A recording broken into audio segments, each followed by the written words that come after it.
welcomed all the committee members back to our committee room. This is a very historic room, and we're so glad to have the opportunity to be back, particularly for our opening hearing here in D.C. on a Farm Bill title, and we want to welcome Undersecretary Torres Small. We want to welcome all of our witnesses. I do want to say that it is Undersecretary Torres Small's birthday, so we did this particularly to celebrate your birthday today. So happy birthday to you. If anyone wants to break out in song, feel free. So. But it really is wonderful to have you here today to review the U.S. Department of Agriculture's rural development and energy programs as we prepare for the 2023 Farm Bill. I also want to begin by thanking my ranking member, Senator Boozman, for his partnership in continuing the bipartisan process for the 2023 Farm Bill, and congratulations on your re-election last week. That was, I was mentioning to you that we were waiting on bated breath, everybody holding their breath, but you came in early. You were like right there, winning overwhelmingly. So congratulations, and I really look forward to continuing to work with you on the committee. This is the first of what will be a series to review titles of the Farm Bill and to hear from those in farm country about the needs of our rural communities. We started this process earlier this year with field hearings in Michigan and Arkansas, where we heard from people on the ground what was working for them and what's not. We all know that the Farm Bill is a jobs bill, and that's what we're in part here to talk about today. The rural development and energy titles of the Farm Bill create good-paying jobs in rural communities, like my hometown in Clare in northern Michigan, and improve the quality of life for rural families. Every American deserves a great quality of life, no matter where they live. Rural communities trust USDA rural development to help them with critical community infrastructure projects, from broadband to water, clean electricity to small business lending. We all know that rural prosperity starts with reliable access to broadband. Investments in the bipartisan infrastructure law, which was enacted actually a year ago today, signed by President Biden a year ago today, have us well on our way to ensuring that every American has access to broadband. And the USDA must remain a key partner in that effort. Rural customers should not accept second-rate broadband service, including slower speeds and fewer choices than their urban counterparts. Last month alone, the Biden-Harris administration awarded $59 million to connect over 5,000 rural Michigan residents to high-speed internet. Think of the difference this connection will make for our small businesses who are connecting to customers, our students who are doing their homework, and our families who are seeing a doctor, attending community meetings remotely, and staying connected with family and friends. I look forward to hearing the recommendations from our witnesses today about how we can create a long-term broadband program in the next Farm Bill that ensures rural Americans have affordable and reliable service. In addition to broadband service, USDA Rural Development and their partner organizations are sources of reliable capital to grow rural small businesses.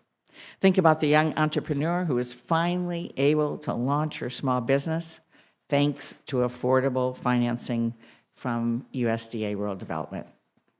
Our rural economies depend on these small businesses, and USDA Rural Development plays a key role in improving access to capital and other support. As I always say, in Michigan, we grow things and make things. That's what drives our economy. Bio-based products combine both.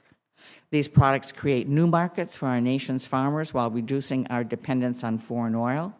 From the seats and the cup holders in our great Michigan-made vehicles to some of the clothes we wear, bio-based products replace plastics often made with petroleum. That helps create markets for our farmers, keeps manufacturing jobs here at home, and addresses the climate crisis as well. So I look forward to hearing recommendations on ways to improve the bio-preferred program while continuing to build our nation's bioeconomy. Also, rural communities and our nation's farmers are on the front lines of the climate crisis, as we know, but they're also our best partners in stopping it in its tracks. The climate crisis will continue to threaten our rural way of life, and we must ensure communities have the tools they need to be leaders in addressing its impacts. Programs like Rural Energy for America program give farmers opportunities to decrease their operating costs and become energy efficient while reducing emissions. Also, rural utilities, including rural electric co-ops, are on the front line, cutting edge of renewable energy technology, and depend on USDA Rural Development as a reliable financing partner. The next Farm Bill is also an opportunity to address unique challenges that have risen in the past few years. Across the federal government, there are over 400 programs open to rural communities for infrastructure and community development, spanning 13 federal departments. Part-time and volunteer local government officials cannot and should not be expected to hire expensive consultants just to complete complex federal applications. USDA has a responsibility to lead federal coordination for rural communities and provide the necessary technical assistance. Our rural communities need simplified applications and assistance from community partners to develop comprehensive economic development strategies. So both titles present bipartisan opportunities to not just address challenges rural communities face, but also to enhance the strengths that make them great places to live. I look forward to hearing from our witnesses today about their goals for the next Farm Bill. I ask unanimous consent to enter into the record statements from the Rural Network, the Housing Assistance Council, the Rural Community Assistance Partnership, the National Cooperative Business Association, the Alternative Fuels and Chemicals Coalition, and BIO. Without objection, so ordered. I now will turn to Ranking Member Senator Boozman for his opening remarks. Well, thank you, Madam Chair, and I'm pleased to join with you in welcoming our colleagues and witnesses to today's hearing. I'm delighted that we've returned to our historic hearing room. Our hearing room is very different from the other hearing rooms in the Senate. Instead of a dais, we have a table. Rather than sitting apart, we sit across from one another. Portraits of our predecessors remind us that we are part of a long tradition of working together to serve our nation's farmers, ranchers, and forest landowners, rural communities, and those who are hungry. I believe the room is set in this way on purpose as a reminder that the work of this committee is too important and impacts too many people's lives for us not to be able to look each other in the eye and reach across the table to serve our fellow Americans. Americans have been through a lot since the last time we gathered to write a farm bill. The pandemic, record high inflation, breakdowns in the supply chain, the war in Ukraine, floods, droughts, tornadoes, hurricanes, wildfires have tested us all. That's a lot. Rural America was not shielded from any of these challenges. In fact, in many ways, the impact on rural America was greater. Just ask any parent living in a rural American setting about the challenge of schooling their children from home during the pandemic without internet access, or ask the rural hospitals struggling to keep their doors open and continue to serve their community while navigating the unprecedented effects of the pandemic. The next Farm Bill, we're informed by these experiences. As we develop the next Farm Bill, I believe our clear focus should be on rural America. How do the programs and the policies of the federal government help or hurt life in rural America? Because if one part of America is not living up to its potential, then all of America is held back. Today's hearing on rural development and energy programs is the perfect way to kick off our committee's title-by-title review of the 2018 Farm Bill. As an agency, rural development can provide loans and grants to basically build a community from the ground up. The range of assistance it offers is vast, from water, sanitation, electricity, and broadband, to loans for small businesses, financing for cooperatives, and grants for community facilities, rural development. All of that is a tremendous resource. As we review the missions areas programs, we must redouble our efforts to make them more accessible. a professional grant writer should not be necessary for communities to be successful applicants.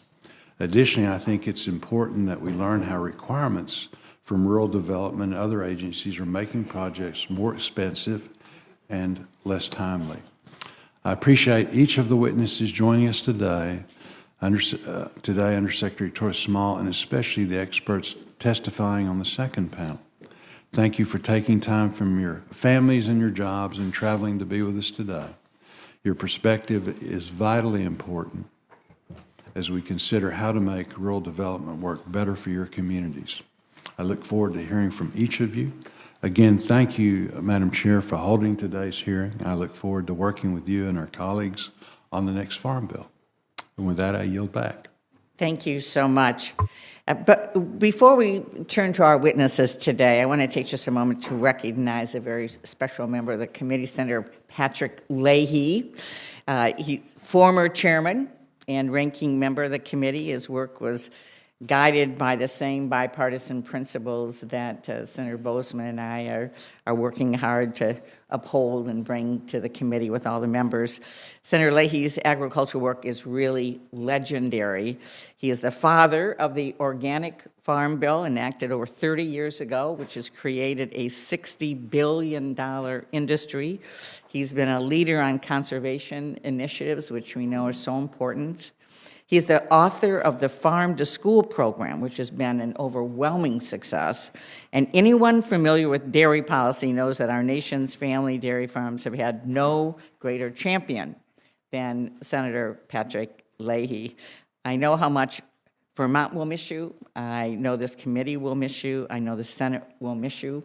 But I'd like to recognize you for a few comments today. Well, thank you. And I'll try to keep them brief, Madam Chair. Of course, you and Senator Boozman are two of my closest friends, and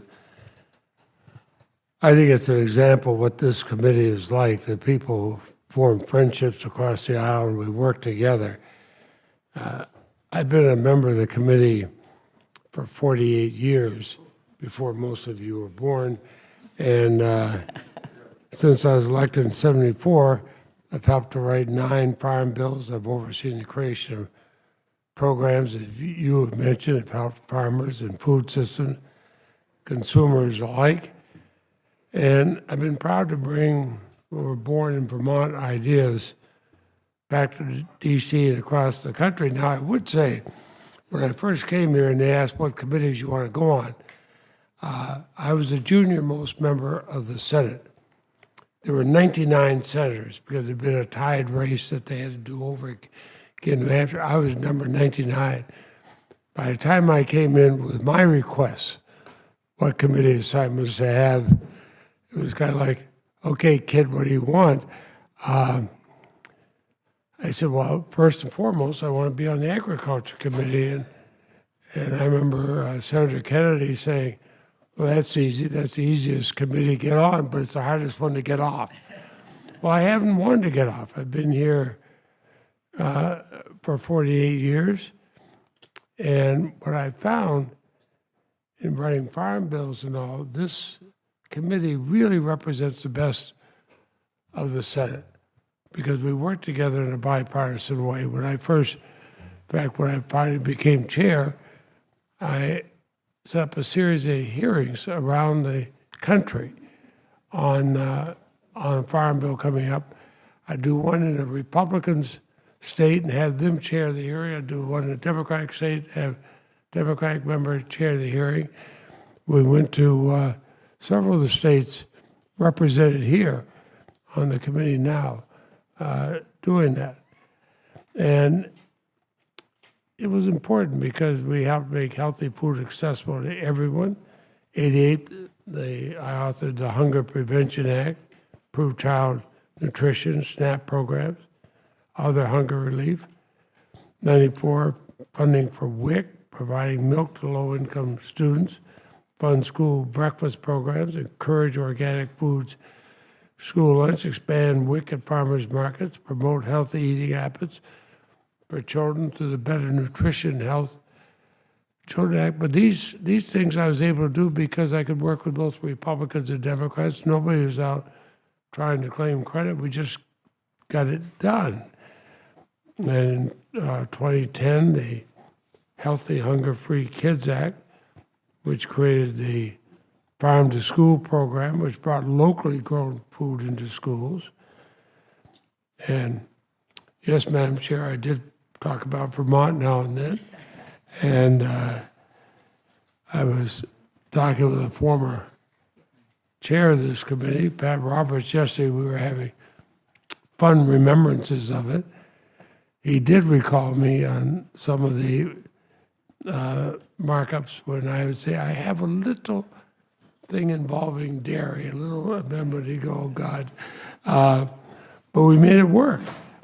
And look what we did with small and mid-sized farms, integral not just to Vermont, but your own state of Michigan, many other states.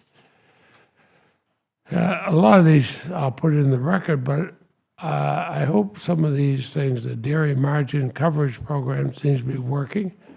I hope it'll be renewed and improved to the next Farm Bill. In 2018, I advocated to bring one of the regional dairy business innovation centers to Vermont. Now it serves the entire Northeast. One of my proudest achievements, though, was as chairman of the Agriculture Committee in 1990, when I authored the Organic Food Production Act, which established the USDA organic program. Some had called it a crunchy granola sideshow, and finally, just to humor me, let it go through. The crunchy granola sideshow is now a $58 billion industry. $58 billion. Some crunchy, but I'm proud to have my portrait up here with both Republicans and Democrats, all of whom were close friends. Although I would note with Dick Lugar, he followed me as chair of the committee. He was ranking member when I was chair. We would always either stay at his house or mine. We lived near each other. We'd go over the agenda before a meeting and make sure that no surprises. We're all agreed on it. We'd done that before the first committee meeting he had as chair. He went through the agenda and he said, I have one other item. And I haven't talked with Senator Leahy about this, and I don't even want to let him vote on it. I'm like, this is not like Dick. Everybody chuckling around the table. He talked with everybody else here. At that time, you could not have a picture of a chair in a committee room if they're still serving, unlike the House. He had a resolution to change the Senate rules and to put my portrait up there. And he said, all those in favor say aye. And I didn't even get a word. Okay, it's unanimous aye with one abstention. And that's the way, that's kind of relationship we had. So thank you, Madam Chair, for letting me be here. I may have been told it's the hardest, easiest to get on, hardest to get off.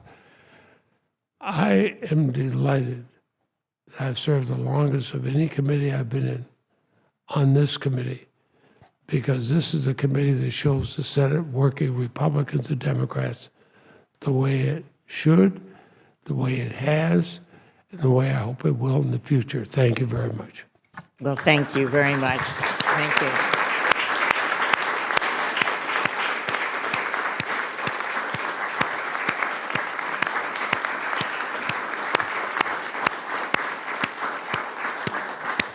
I know that Senator Boozman would like to add. Well, as ranking member representing our side and myself, I just want to thank you. Your career has been remarkable. You've written more legislation than anybody, I think, probably as has been on this committee. And that's all great. But again, I can remember the first day I was here, Senator Leahy grabbed me and said, welcome to the committee. Went out of his way. I was a very juniorist member then, and he was a big dog that didn't have to do that. So those things are important. I think Senator Leahy is really the classic example of being able to disagree without being disagreeable.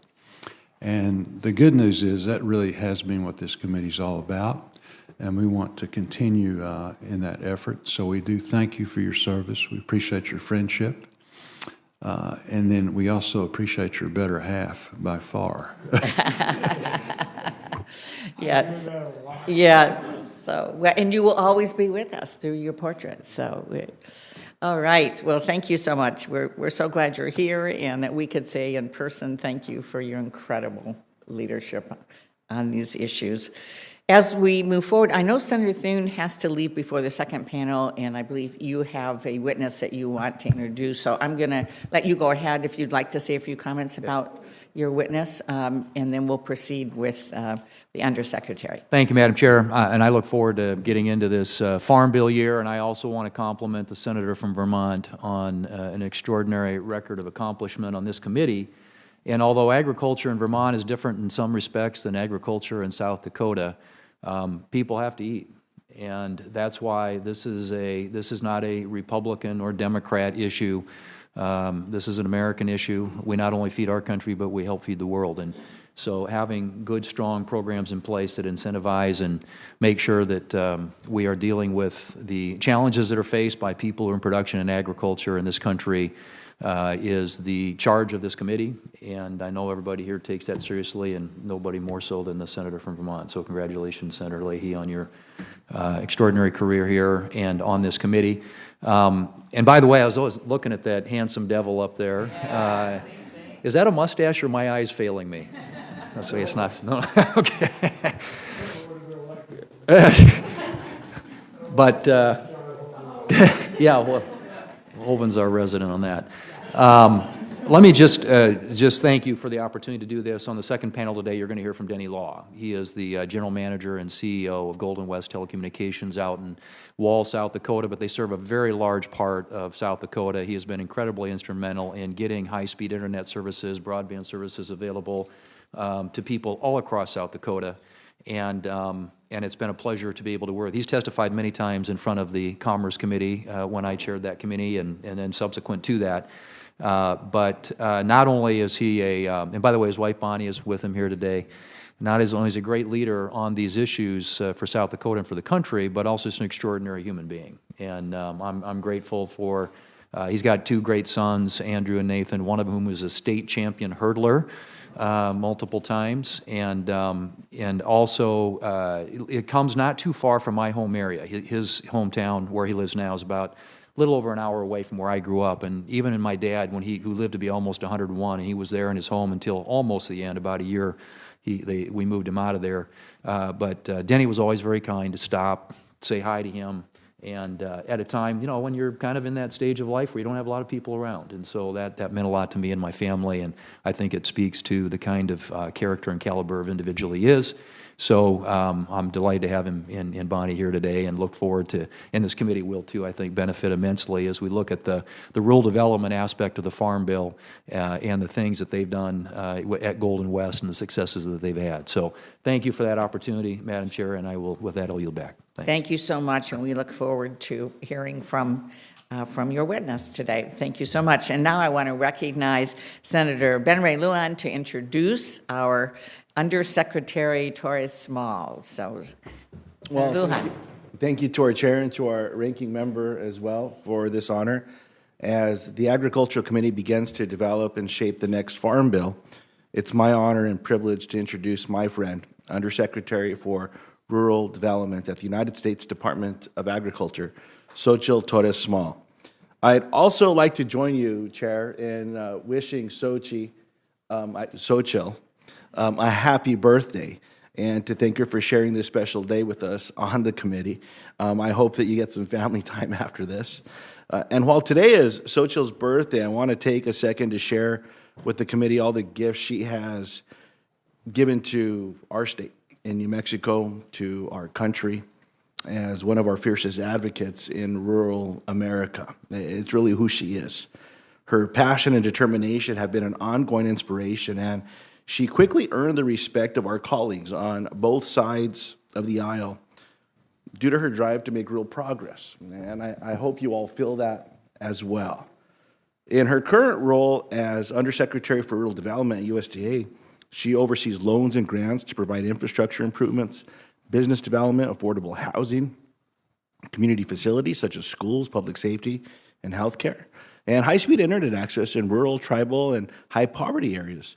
During her leadership, USDA Rural Development secured $2 billion to support rural broadband through the Bipartisan Infrastructure Law, a historic achievement codified into law exactly 1 year ago today, something I'm very proud of, so thank you all. Torres Small has earned the trust of thousands of Americans who've been the direct beneficiaries of her passion and determination, her incredible ability to listen and to act. And I know that I'll learn today from your testimony, as I always learn from you, Xochitl. So thank you again for being with us today, the happiest and most blessed birthday. And please help me welcome Xochitl Torres Small. Thank you so much, Senator Lujan. And Under Secretary Torres Small, you are recognized for 5 minutes. Welcome. Thank you very much, Chairwoman Stabenow, Ranking Member Bozeman, the great Senator Lujan from the great state of New Mexico, and members of the committee. Thank you for the opportunity to come before you today as you prepare for the next Farm Bill. The Farm Bill presents Congress with an opportunity to strengthen how rural development supports rural people who contribute to our nation's nutrition, agriculture, forestry, and overall economy, so they can thrive in the places they want to call home. I know you'll have many more discussions across the department regarding how to ensure that families have enough food on the table, how to support producers with the tools they need to combat extreme weather and access more and better markets, and how to invest in rural resiliency and prosperity. I'm honored to be at this table with each of you, and particularly with Senator Leahy for one of his last hearings, and the first Senate hearing on the Farm Bill, because rural people, small towns, and tribal communities provide the water, energy, food, recreation, and culture that benefit all of America.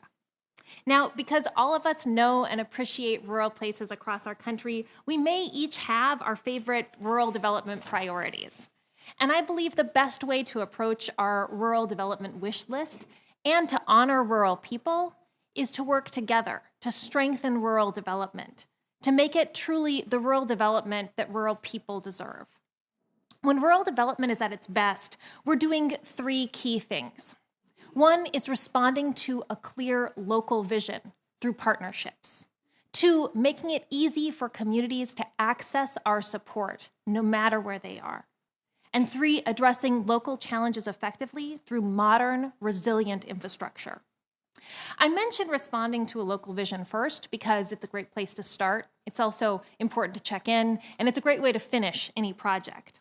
Our newest program, the Rural Partners Network, was designed with this local vision in mind, and the feedback so far from our pilot communities is outstanding. Through Rural Partners Network, after, for example, extreme funding in Eastern Kentucky, we were able to deepen our relationships with local housing providers. We were able to listen to the challenges and then quickly respond to exercise flexibilities in our regulations. And we were able to work with EPA on closing the wastewater access gap, also with Rural Water Association, which you'll hear from later, as well as the state, in order to respond to some of the key long-standing challenges that communities are facing. This place-based work is helping build the front door to federal government that rural people deserve. As several of you have noted in earlier hearings, rural people also deserve ease of access through streamlined applications and technical assistance, which help communities get support no matter how small or understaffed they are. Easier access to federal support is, at its core, about modernizing rural development. That means improving our own internal infrastructure so we can help rural communities build their infrastructure. It includes updating our technology, our systems, and having enough people on the ground. It also means increasing our ability to be flexible in our programs. Emergency rural healthcare grants have shown us what's possible when we do have flexible programs. One of the most touching examples I saw was a hospital in New Hampshire, which chose to focus on the pandemic's impact on mental health. So what they did is they hired local workers to do outreach to people experiencing challenges in recovery, and specifically women. In response to their needs, the hospital is now building a space where moms can live with their kids even as they work on their sobriety. That's the flexible type of programming that responds to a pandemic and plans for more resiliency in the future. When it comes to responding to the challenges of a local community, what we're hearing across the country are two key words: energy and infrastructure, including high-speed internet. I'm always struck how working on those two things truly define the impact for the next generation of rural America. There's a young boy in Georgia who used to get teased because he had to do his homework at a local Chick-fil-A. He came recently to school and told his classmates, "I'm going to have better internet than all of you because rural development is coming to my home and providing fiber." Kids always know. They know what's fair. They know what's equitable. And rural kids know that they deserve fast internet just as much as any city kid. When rural development is at its best, kids have more opportunities, and they know they matter no matter where they live. When rural development is at its best, we're lifting up a local vision. And I know we can agree that when rural development is at its best, rural people prosper so that all of America can. Thank you for having me here today, and I look forward to your questions. Thank you very much. We'll now begin a round of 5-minute questions. In order to make sure we can have everyone ask questions today in both of our panels, let's do our best to keep that to 5 minutes. Undersecretary Torres Small, you've talked about the unique challenges facing rural America.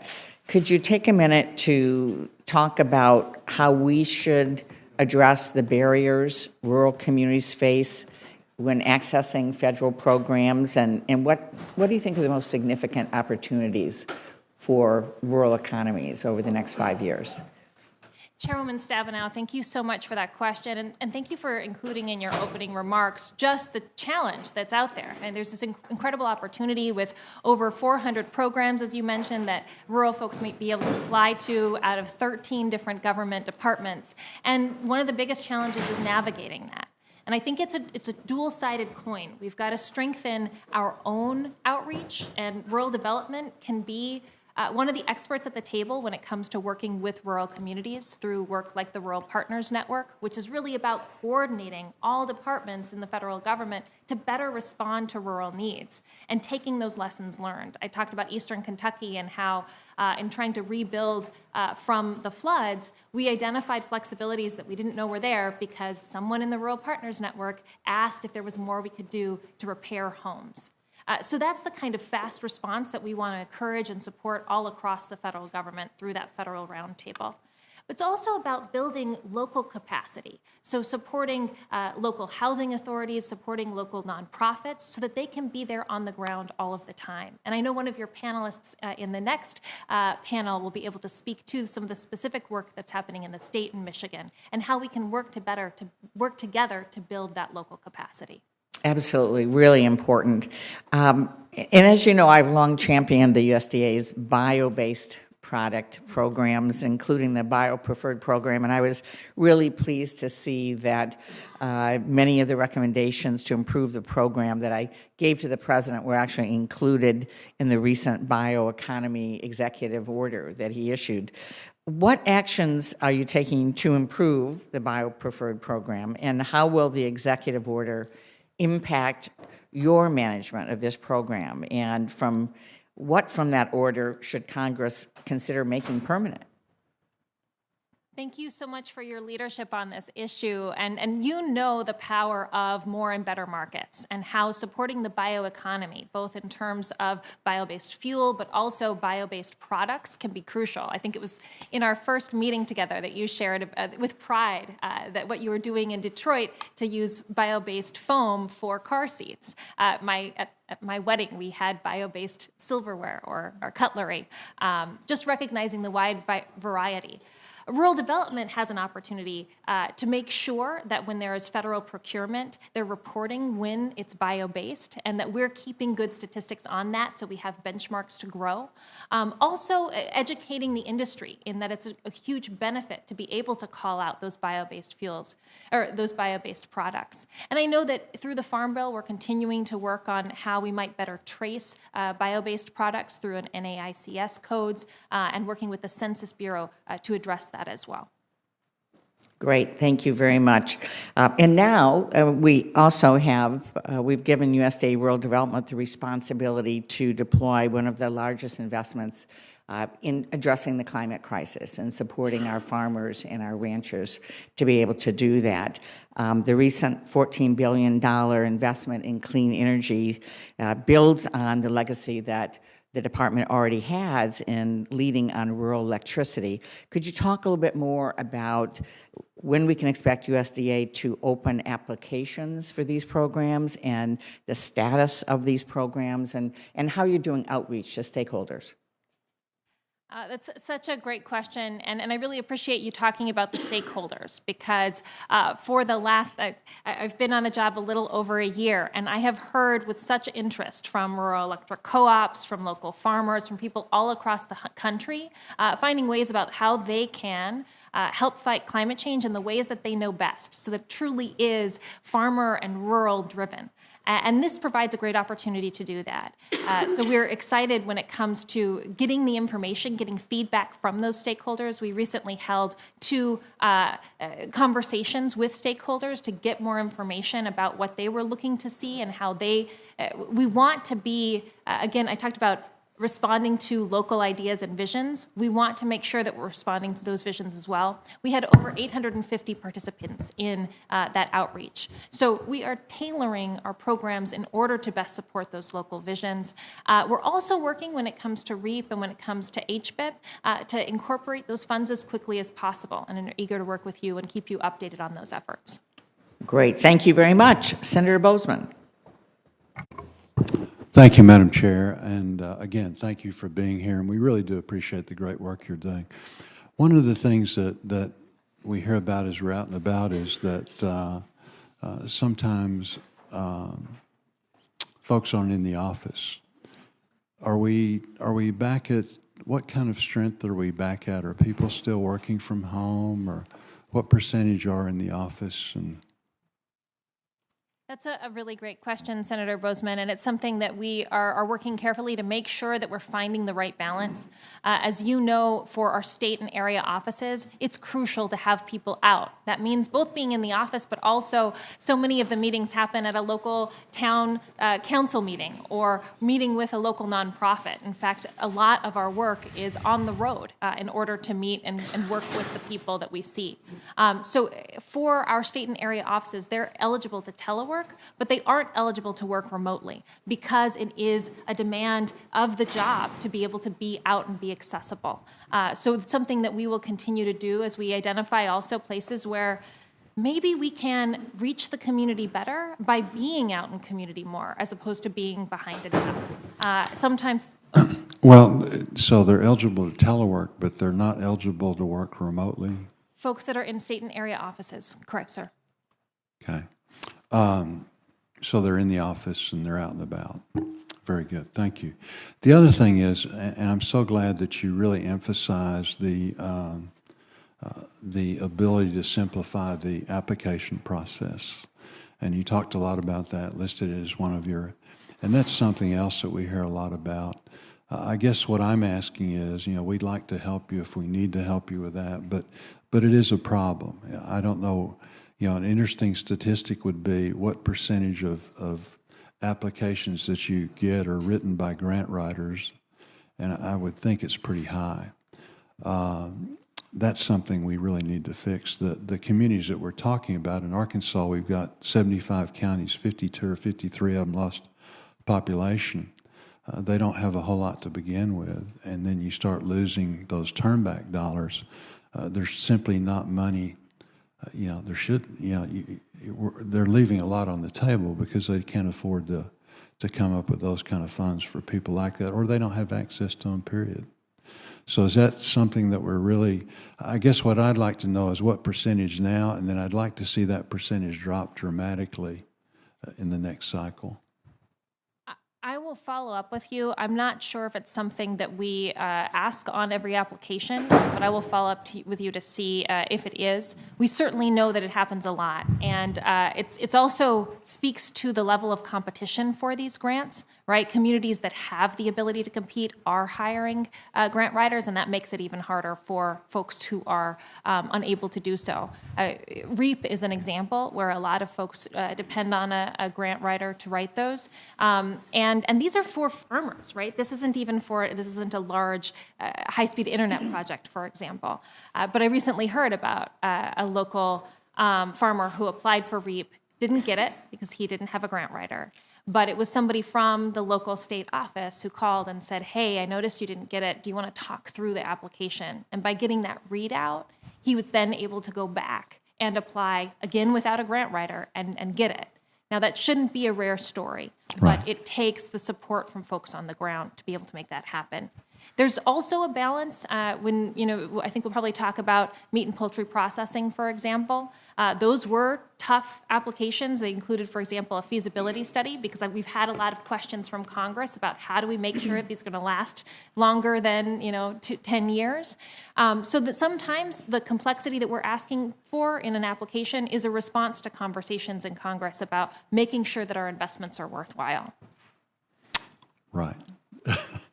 Again, the bottom line is that and I know you agree with this totally. And I think that's a great story, and that's how it ought to be all the time. But sadly, people are busy, and it doesn't get done. So hopefully we can help you, because that is a major problem. Very quickly, tell us. There's all kinds of money for broadband floating around out there. You administer a particular portion of that. How are you all working in conjunction with the others, not only in USDA but throughout the rest of the programs? How are you all coordinating so that we're doing the best job that we can to spend those dollars most effectively? Very, very carefully. I mean, it takes coordination at every level, from participation in the weekly meetings with the White House to conversations between our chiefs of staff to figure out different timing for applications, for example, or how certain awards might impact our review of other awards, to also informational sessions to state broadband offices that are going to be receiving BEAD money from NTIA, as well as state legislators that are trying to figure out how to design their funds and fill some of the gaps that Reconnect might not fully address. So it is something that's a constant way of life in rural development, and something we'll continue to do. Thank you, Madam Chair. Thank you very much. Senator Klobuchar. Thank you very much, Undersecretary. Thank you. Happy birthday. I just want to follow up on Senator Boozman's first questions about the work and remote work, and I'm a strong believer that people need to get back to the office. And I know that based on having an agricultural state that many of your employees are probably going around to other areas, but I wasn't quite listening. I took an interest when he asked that question. Could you go over what the percentages are for people back? In state and area offices, they are not eligible to remote work, so they can telework, but they have to be in the office as part of that telework agreement. And they also have to be out in the community. And that's something that we monitor very carefully to make sure they're doing that outreach as well. Right, and that was like that before the pandemic? So we have refined our teleworking agreement, but not necessarily in response to the pandemic, just recognizing that the other thing we have to do is balance a workforce that is 47% eligible to retire. So how do we keep that institutional knowledge in states and area offices by providing the flexibility that we can while still providing high level of service? Okay, thank you. And I'll ask Secretary Vilsack about the rest of the workforce, but it's... Okay, let's get going on some other substantive issues. It's clear that biofuels and bio-based products are key pathways toward decarbonizing our economy while lowering gas prices, driving up economic growth, creating rural jobs. Senator Ernst and I have worked together on the Renewable Fuel Infrastructure Investment and Market Expansion Act for biofuel infrastructure grants that was recently passed into law. We're excited about that. Undersecretary, how can investments in biofuel infrastructure help farmers and rural communities? And can you just give a brief update on the implementation of these programs? Thank you so much for your interest in biofuels, and I'm eager to support that. I was actually in your state, in Minnesota, talking with someone who, I was talking to him as the mayor, but he's also a farmer, and he was also a banker. And he talked about how being a farmer, the biofuels industry was crucial to him. Being a banker, he saw it as an opportunity to strengthen all economic development and investments in his community. And then being a mayor, it added to his bottom line and tax base because there was recently a biorefinery that located near him. His daughter is going to be staying in their small town because she got a great job at that biorefinery. That's an example of the type of opportunity that exists when you expand more and better markets. Sure. So when we talk about the opportunities here, of course, we're very excited about IRA and the expansion of HBIP, which makes sure that we have advanced biofuels, the ability to distribute higher blends biofuels all across the country in the places sometimes rural that don't have that type of infrastructure to distribute it and get it in your car. In addition, we're excited about increased investments in biopreferred products. Because we know that part of building a bio-based economy is limiting the waste and turning that waste into another product, whether it's chemicals or advanced biofuels or foam for car seats. Okay, very good. As co-chair of the Senate Broadband Caucus, I've focused on connecting rural areas, as you're well aware, with the bipartisan infrastructure bill. We put many resources into broadband. Can you talk about the additional resources for broadband programs at USDA, and what recommendations do you have for Congress as we go forward with this farm bill, with anything more we should be doing on broadband? I know a portion of this money, of course, goes through the USDA. Absolutely. So USDA has $2 billion of the bipartisan infrastructure law. A point of pride for me is that USDA Rural Development was the first entity to actually award funds for high-speed internet infrastructure. So there are projects that are operating, that are running now through the bipartisan infrastructure law that will be providing fiber to homes. Part of the reason why there is that success is because we have incredible field-based staff or general field representatives who are working in community to help develop proposals. And frankly, the decision to make sure that the current investments in high-speed internet are both grant and loan, to be able to make sure that we're funding projects and stretching funds as far as possible to reach the hardest to reach places.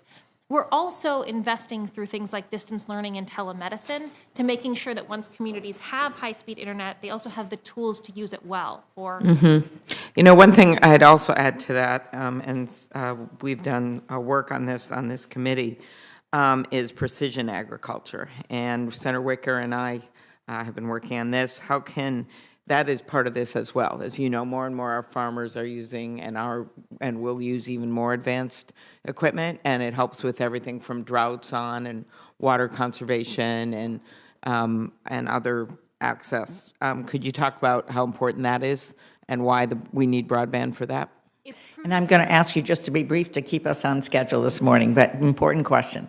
We were 100 up, 100 down, and I had a farmer in Virginia thank us for that build-out speed because the upload for precision agriculture is crucial.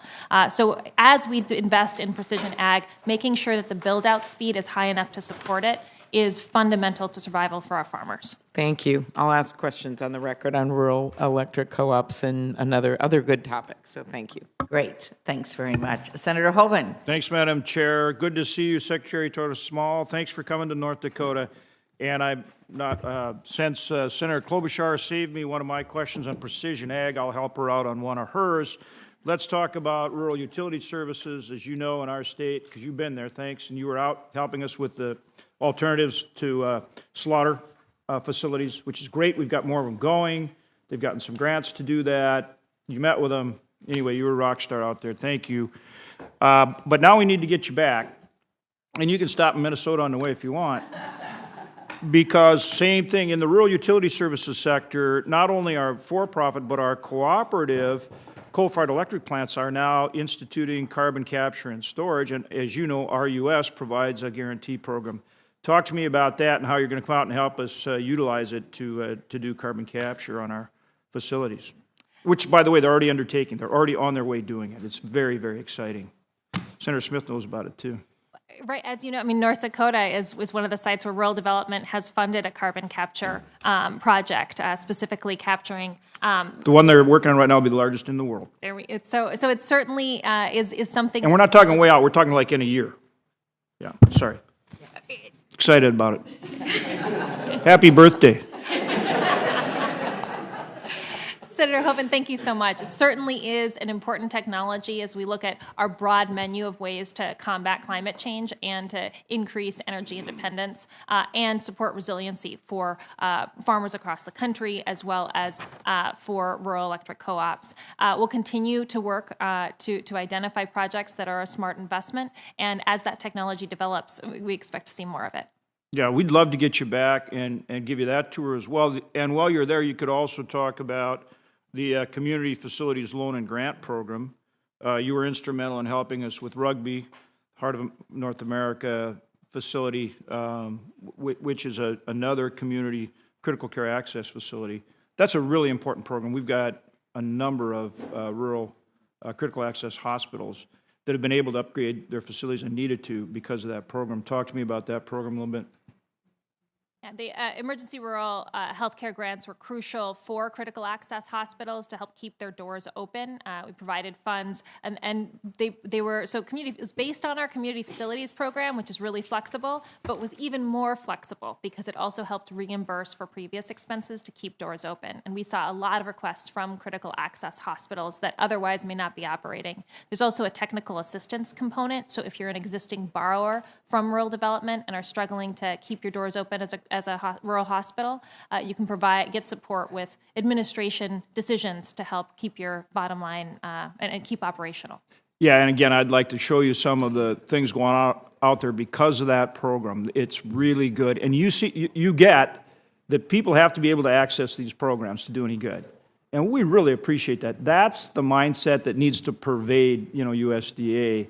And I think you're really showing leadership in that respect. And so I guess the last thing I'd ask is, in your mind, what's most important for rural development in the Farm Bill? Well, and I know maybe not one thing, but one or two things, The local vision through partnerships is crucial. Having partnerships on the ground, that community capacity, people who are able to apply for those grants, people who are able to build homes, right, and do the things that need to actually happen on the ground. Being able to support that is crucial. And then also supporting a functioning rural development to have more flexibility in our programs so that we can we can take the community facilities program and turn it to the emergency rural healthcare grants when there's a need for it, so we can take really flexible platforms and respond to existing needs. Again, thank you. Appreciate it very much, Secretary. Thank you, Madam Chair. Absolutely. Thank you so much. Senator Brown. Thank you, Madam Chair, and Undersecretary Torres Small, welcome. Nice to see you. I often say the best ideas don't come from Washington, they come from Ohioans. And this summer I started holding roundtables about the Farm Bill and what we needed to do. I've done that every 5 years, as I know the chair has, and many others over the last decade and a half. I've heard from growers from many different sectors of the agricultural economy in Ohio, from apples to cattle, maple syrup to dairy, everything in between. We know USDA needs to better support local food producers and value-added agriculture through processing and marketing opportunities, processing equipment, related infrastructure, the lack of workable options for small and mid-sized producers to access affordable capital for equipment and processing needs came up at several of these roundtables in my state. How do we expand support for local processing capacity and value-added agriculture? Senator Brown, thank you so much for that question and for listening to rural Ohioans. I had the chance to get to visit a meat processing plant that received one of our MPEP awards, and it's a really small processor out in the Appalachian part of Ohio who is providing value by focusing on adding labels to local meat processors' meat. And so they're choosing this option because it's allowing them to increase their value and also sustaining more resilient options when it comes to meat processing in general. It was really a neat thing to see, and I wasn't surprised because it was a local vision that we were helping to support. When it comes to more options for meat processing, it really does provide great value. Whether it's reaching a higher cost market or whether it's being able to retain a workforce that's really proud of the work that they do, that has upward mobility in that workforce system, or whether it means being flexible when there are challenging times. Thank you. Last May, Madam Secretary, you joined Senator Smith, who was chairing, a member of this committee, chairing a banking and housing subcommittee with Senator Rounds as the ranking member, in which the subcommittee examined the programs of the Rural Housing Service. The Rural Housing Service provides critical affordable housing to communities across the country, about 13,000 families in Ohio. Can you talk about the need to preserve and expand affordable rental housing supported by the Rural Housing Service? Affordable rental housing is crucial, and our portfolio, as you know, is declining. We have about 400,000 rental units currently, but by 2050, we will lose over 333,000 of those. That's why preservation is crucial, both in terms of making sure that that housing stock is good stock, that people are in places they deserve to have a healthy, clean place to live, but also in terms of maintaining rental assistance that right now is tied to the debt of those facilities. We also need to expand when it comes to investment in construction of new rental properties so that we can not just look at our aging stock, but how we invest into the future. So how do we do more of that? What do you do, and what can we do together, perhaps also with HUD, to kind of follow up on what Senator Smith has been attempting to do with Senator Rounds? How do we build more? We're eager to continue to provide technical assistance on some efforts that I appreciate you mentioning Senator Smith. She's been working hard on this, and are glad to provide more technical assistance on that effort. The preservation and construction, both of those are crucial. And then I would also offer decoupling of rental assistance from the debt of the buildings, so that way if it doesn't need to be refinanced, we can just keep the rental assistance available for families. Last minute or so, talk to me a little bit more about the Cooperative Center for Excellence helping to expand cooperative research and capacity building. Cooperatives are an incredible model. I mean, they're long-lasting. If you look at whether it's Sugar Beets or your local Federal Credit Union or rural electric co-ops, which we've been talking about today, it's a great model. I was in Arkansas recently and saw a grocery store that turned into a worker-owned cooperative because the chain was leaving. So it's a great way to be able to respond to challenges, but it does take some, again, we're talking technical assistance. How do you do the bylaws? How do you create that forum so that people can have ownership in whatever they're creating? And so the cooperative, so we're providing assistance for how to navigate and all that red tape in establishing. And the technical assistance always comes from you or elsewhere also? We fund nonprofits that then provide that technical assistance in their local communities. Thank you, Madam Chair. Thank you very much. Senator Highsmith. Thank you, Madam Chairman, very much, and thank you for being here today. You're doing a great job of answering the questions and being very articulate. Thank you for that. I'm from Mississippi, and right now we have actually thousands of constituents of mine from Clarksdale, Mississippi, and Greenville, Mississippi, and other rural hospitals throughout the state, and they're living with the fear of uncertainty of their hospital closing. And it is a reality. In 6 months from now, if their husband has a heart attack or their wife goes into labor or there's some type of a medical emergency, they're trying to decide if they're going to be able to drive 5 minutes to their local hospital or 100 miles to Memphis or Jackson, Mississippi. And one of the more common issues that I hear about from the rural hospitals is what they refer to as the USDA Rural Development's 5-5 review, or the 5-5 requirement. They use two different terms there, but it's consistent.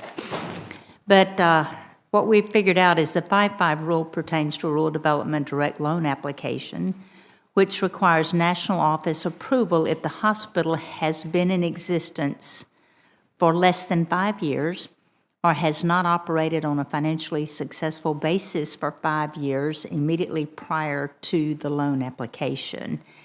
And whether you're a national bank, community bank, a credit union, or a lender of last resort, as USDA Rural Development in this case, I think we can all agree that there's a need to be a level of confidence that loans will be repaid.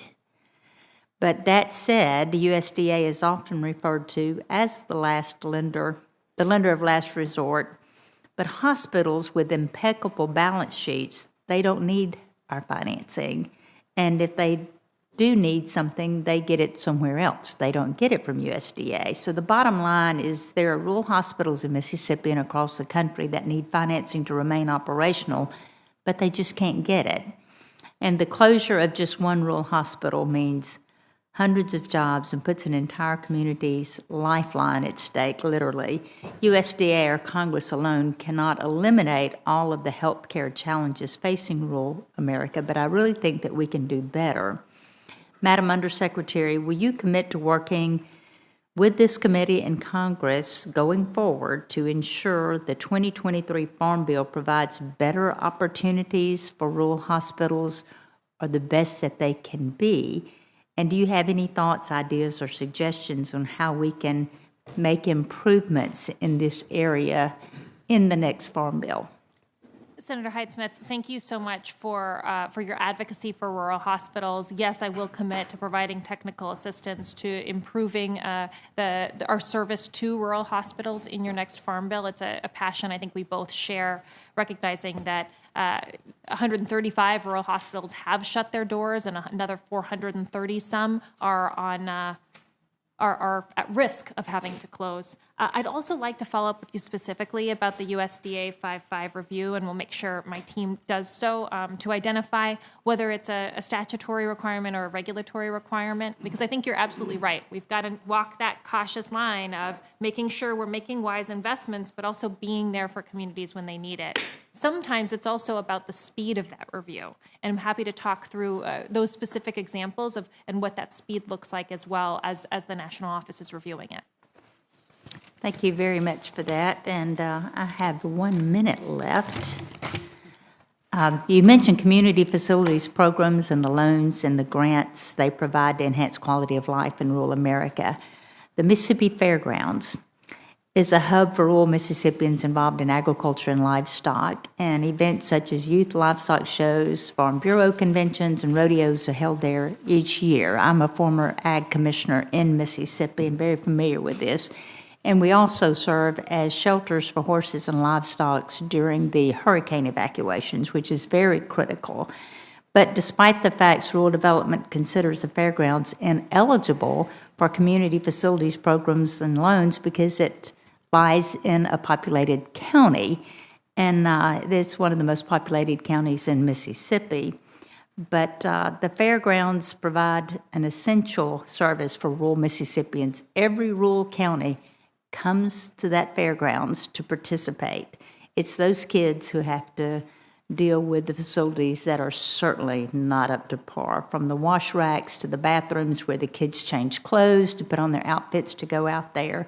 Would rural development be open to discussions on expanding community facilities programs to include facilities that are geographically outside the rural America but provide essential services for all of our rural counties? That's just where the hotels are, and that's when you make it to that level. And that's everybody in there making up the group that's there is from rural counties. So I'm just asking your consideration on that. I appreciate your advocacy and know how important fairgrounds are. Being from New Mexico, it's such a meeting place. It's a place where you get to celebrate the rural character of your home. Rural definition is a hotbed. I think we'll have more conversation about that today, and it certainly is. Much of it is statute, right? So it's Congress's discretion, and we will enforce and execute statutes faithfully. And it's something that takes a lot of discussion, right? Because part of the reason why we're investing in local rural communities is to be able to strengthen that tax base when people are staying in rural communities, but also recognizing that we got to stay flexible. Rural community facilities is one of our most flexible programs, but there are still places that are ineligible, and being able to just come to an agreement on that can be a challenge. Thank you so much. Thank you very much. Senator Bennett. Thanks, Madam Chair. I appreciate it very much. Thanks for. And by the way, we are so happy that you're back with us as well. Thank you. I appreciate that as well. Thank you, Madam Secretary, for being here today. I want to ask you a couple of questions about the Farm Bill, but I do want to note how pleased I am that we secured nearly $14 billion in the Inflation Reduction Act for rural clean energy programs at USDA, including nearly $10 billion for rural electric cooperatives. That funding is going to be incredibly important to help cooperatives and other entities across rural Colorado and the country transition to clean energy and lower energy costs for rural families. And, you know, I think it's critical that USDA implement these programs swiftly and effectively while ensuring that funds can be used in creative, flexible ways for the greatest benefit for our rural communities. I think this is one of the biggest opportunities that's in the Inflation Reduction Act, and I just want to call everybody's attention to that today. I wanted to mention something that you also mentioned in your opening remarks. From April to October of this year, I hosted 26 Farm Bill listening sessions across Colorado, and one consistent comment I heard over and over and over again was from rural community leaders, businesses, and farmers and ranchers of all sizes was the difficulty in accessing USDA programs, including rural development grants. These grants are exceedingly burdensome for Coloradans to access. We should not expect rural leaders, businesses, farmers, and ranchers to spend hundreds of hours filling out federal applications for grants.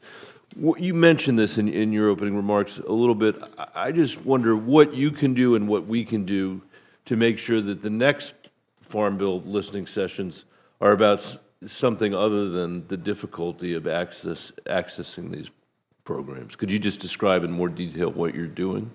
Thank you for the chance to get into these details because it is, it's a lot to untangle. It's easy to say we need more, easier access to our programs. Then we've got to peel back that onion and say, what does it take to do that? So we've seen some good examples. So we're about to finalize a community facilities rule that should make some application systems easier. We're also investing in a new system for a new technology for our single-family housing application. So that's like the lowest resourced applicant, right? Someone who's applying for an affordable home loan. And changing the technology application should make it easier so they're not having to do it all written by hand. Can you imagine applying for a mortgage written by hand? Being able to do it on a platform will make it easier to self-populate some of that work. In Reconnect, over the 4 rounds that we've seen so far, we've seen dramatic improvement in terms of how our maps are working and interfacing, and we've heard good responses from folks about those improvements. The next thing that we need to do, and I think the Farm Bill is a great opportunity to do that, is to go through what are the statutory requirements that actually make an application harder. And I would happily provide any technical assistance you might have questions for that. In doing that, we might also identify sometimes it's our fault. It's regulations that are making it harder and finding ways to address that. And maybe looking at thresholds, right? If it's under a certain amount, recognizing that we have to balance risk as a lender, maybe if it's under a certain cost, we can make certain applications easier. So I think there are a lot of tools that we can use to do this, but it's going to take getting our hands dirty and getting into the details. I mean, I wonder whether it would make sense for, if it really is the interaction of what is in legislation and what is regulatory, which I'm sure it is. I mean, I'm not the chair of this committee, but it would seem to me that putting some of your folks together and some of our folks together in a room to actually figure out what that looks like and what a set of targets might be for us to be able to reduce the paperwork, reduce the hours that are spent on this. I mean, none of this is productive. And in the years that I've been on the committee, it's never gotten better. So I think we'd like to make it better, and anything you can do. Senator, Please. If I could offer a friendly amendment to that, also Sure. including technical assistance providers. So the folks who are currently filling out the applications and saying that's wrong, that's people in our state and area offices. It's also, nonprofits who are helping folks apply for some of these things. They can redline the applications, and I think they need to be part of this discussion so that we can identify the problems and then identify where they're coming from. Sounds like we maybe need a task force of some kind to work on I this. think that's an excellent suggestion. Thank you, Senator Madam Benefit. Chair. I I do. will yield will the balance of my time. We will follow up and love to have you involved in that. Great, So, thank you. Thank you very much. Senator Tuberville. Thank you, Madam Chair. Thank you, Mr. Secretary, for being here today. Doing a great job. We're 60% rural in the state of Alabama, so hope to see you down there quite often. Farm bill, this is my first one, and I hope we don't forget the farmers because there's so much in this bill that sometimes it doesn't reach the farmers. But I hope we all understand that our farmers are in trouble across the country. We're losing them in our state. I don't know about the other states, but with diesel so expensive, with fertilizer so expensive, urban people are moving south to Alabama, and you can't blame our farmers for selling out because they can make a living. They can make money off their land. And sooner or later, we're going to have to figure out we're going to have to eat in this country. So hopefully in this farm bill, we will be able to help the farmers, and especially in the rural areas. You talked about your Reconnect program. We've had the internet for 20 years, and we hadn't made a lot of progress with internet. We've got to get broadband. We keep talking about it, and it's all about education. I spent 40 years in education, and being somebody that understands some kids that don't have the opportunity, we continue to talk about it, but it doesn't work. We don't connect with that. Now, we've just flushed trillions of dollars in the economy. If we don't get it now, we'll never get it. So hopefully, through some of your programs that we'll be able to work on that. Did I hear you say that you received $2 billion from the infrastructure bill? That's it? $2 billion only? Out of the $65 billion, that's correct. Oh, 65? What will that go to? So we specialize in the most rural places, and it's going to infrastructure. There's a lot of rural places, though. $2 billion is not going to go very far. And that's why we've prioritized. So some of our priority points go specifically to the least dense areas. Some of our priority points also focus on the most underserved populations, so socially vulnerable folks who may not be able to pay to get it out there. That's part of why we're investing to make it happen. Yeah. So let's talk about, and some of the other senators might want to hear about this. As you know, my office has been working with a project in Bessemer, Alabama, which previously received grants from the USDA. Due to inflation, additional funding is required. But since the first funding, the area surrounding Bessemer has grown because of people moving south. And now that hospital does not warrant the new loans that it needs. And so we're going to have a lot of people, a lot of situations like this across the country that are going to continue to grow and run in the situation where they're not eligible for these loans. Could you tell us about that and where we're at on that situation? Senator Tuberville, it's a great example of one of the wrinkles with the definition of rural. So there's lots of conversations about what is rural and where should we invest and where shouldn't we invest. But another part of that is as communities grow, they may outgrow our funding.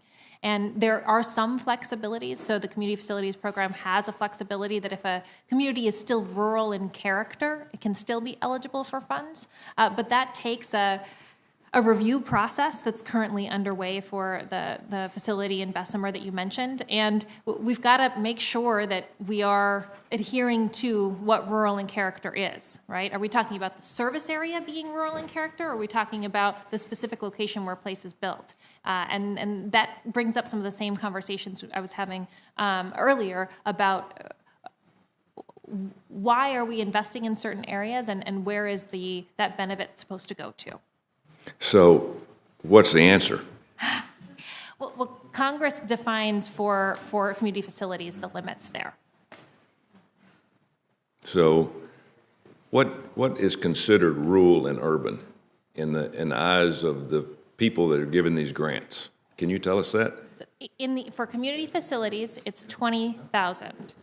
Okay. Unless they're rural in character, or if it's a community facility is guaranteed, it's 50,000, but there are some exceptions if they're connected to a municipal area.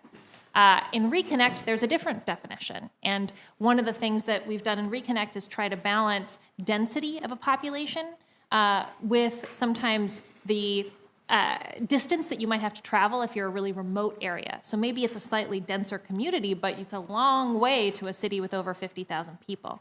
So there's a lot of complexity. And then you wade into how do we make sure it's also really understandable for folks who are trying to apply for this. So happy to provide any technical assistance we can, recognizing that so many of the definitions of rural are statute. Okay. Thank you for your help. Thank you, Madam Chair. Thank you very much. Senator Smith. Thank you, Madam Chair and Ranking Member, and welcome to the committee, Undersecretary Torres Small. It's so great to have you here. I want to also thank you for visiting Minnesota. It sounds like, based from my colleagues, you've been all over the place. We had a great day looking at rural housing issues, rural healthcare issues. We visited a small dairy, and it was a great trip, and it really underscores, I think, the importance of rural development programs in small towns and rural places and also tribal communities. And so I want to dive into that a little bit. I've also had lots of listening sessions on the Farm Bill, including a couple that have focused specifically on rural development. And the overriding message is that we need to figure out how to make opportunities more accessible to people in rural development, and we need to figure out how to modernize rural development programs so that they're easier for folks to access. So let's start with the question of more accessibility. Minnesota has a very diverse farming community. Hmong, Native, Latino, Black farmers and businesses, they all play a big role in our rural economy. As we draft the next Farm Bill, can you talk to us about what we need to do to help make sure that farmers of color, business owners of color, and tribal communities have access to all USDA programs? In our listening sessions, what we hear, one of the biggest challenges is the match requirement. And I'm sure you're hearing that from your communities as well. So in Reconnect, what was initially done was we eliminated the match requirement for tribal entities. Yes. And then in the bipartisan infrastructure law, Congress expanded that to eliminate match requirement for colonias, for counties of persistent poverty. So I think that's an example of working to make things more accessible for communities. I just might add also in the Inflation Reduction Act on the energy provisions, we also eliminated match requirements for rural communities, tribal governments, and that will be really helpful. But please continue. And in REAP 2, also increasing the amount that we're able to fund. So that's certainly always helpful. Sometimes, too, a set-aside can be helpful, recognizing that even, especially as we reduce the barriers for application, we'll have more people applying. So if we want to make sure a certain amount of it goes to persistent poverty counties, for example, a set-aside can be helpful to ensure that the competition is within that group and that a certain amount goes to that group. Yeah, thank you very much. I agree with all of that, and I think we also have heard, and I know that you speak to this, that a lot of rural development programs struggle because their technology platforms are so outmoded and outdated that they literally barely function anymore, and it makes it very difficult for folks to access those programs because you were describing this earlier. Oftentimes, colleagues figuring out how to fund technology is not really the thing that we love to do, but if it isn't working, then literally it's a barrier to access for all sorts of folks. So, when I think about modernizing rural development, it's about how do we make sure that people have a rural development they deserve. If you go to a bank, you don't have to fill out a paper form. Why do rural development customers have to do that? It's about equity. It's about if you're in a rural community, you should still have the tools, modern day tools to do this work. So I really appreciate your interest in it and happy to continue to. Well, and it also really hampers your capacity to report back on results and progress because you literally are looking at piles and piles and piles of paper. So you can't do the analysis to figure out, okay, what's working here? How do we make it work better? So I think that's something for us all to consider as we think about this. I want to just touch also on rural housing. I know that every one of my colleagues on this committee has been hearing about how there is a severe shortage of housing, workforce housing, and particularly affordable housing in rural communities. And This, of course, though the rural housing service programs aren't under the umbrella of the Farm Bill, they relate directly to the work that you are doing, that we will be doing in the Farm Bill around rural development. I appreciate Senator Brown foreshadowing the work that we have been doing over in banking housing on the rural housing service. I'm really grateful to Senator Rounds, who's been such a great partner, and we are working on putting together a proposal. Grateful, very grateful to you and your staff for being such good partners with us as we put together what I hope will be a bill to really think about how to modernize the rural housing service so that it deals with some of the issues that we've been talking about here today, making it work better. And this is particularly, as you said, because so many of the rural housing affordable mortgages are expiring, and that means that we're actually looking at things getting worse rather than getting better. So could you just maybe briefly talk about, I'd love to hear your thoughts about what we can continue to work on together to improve the rural housing service and how that relates to our work on the Farm Bill. Thank you so much for your work on it. We're happy to work with you to continue to do that. One of the challenges with the housing part of our portfolio is that it's not in the Farm Bill, so it doesn't get regular updates to stay modern the way that the rest of our programs can. Well, so I'll look forward to working with on that with all of you. Thank you very much. Absolutely, and thank you for your leadership on housing issues. So, Senator Ernst. Thank you, Madam Chairwoman, and thank you as well, Undersecretary Torres Small. Thank you very much for the great work that you are doing, and for, again, the other witnesses that will be coming forward shortly as well. As some of you may know, I grew up on a small farm in southwest Iowa, live less than 10 miles from where I grew up today, and my family continues to engage in farming in Montgomery County. And so I do know and understand firsthand the hard work that goes into farming and ranching and the day in and day out work just to provide food and critical goods for our state, our country, and all of those around the globe as well. No question that supporting our rural communities is very, very important to me, and I think to every member on this community. So I'd like to discuss a couple of issues that have come up, and we're really seeing an impact in this harvest time this year.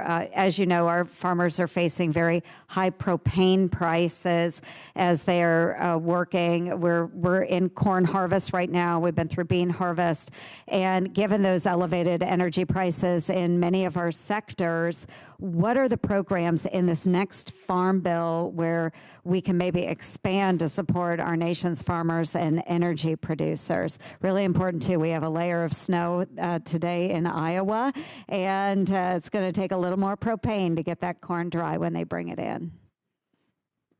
Thank you so much for your focus on farmers and recognizing that rural communities support so much of that work, and that rural development has a role in that. When it comes to addressing what I know is one of the biggest issues for your constituents in terms of the cost of fuel right now. Rural development has a key role both in terms of supporting the infrastructure to deliver higher blends of biofuels through the HBIP program. We've seen a lot of success in helping get higher blends out all across the country through investments in that infrastructure, the gas pumps that it takes to deliver that. We've also seen an incredible investment from farmers who are looking to make their corn dryers, for example, more efficient through the REAP program, and lots of folks who are finding ways to lower their cost, to lower their bottom line when it comes to their fuel costs by investing in more efficient farm equipment. And you bring up the REAP program, which is important. Iowa is a leader in renewable energies, and we're very, very proud of that.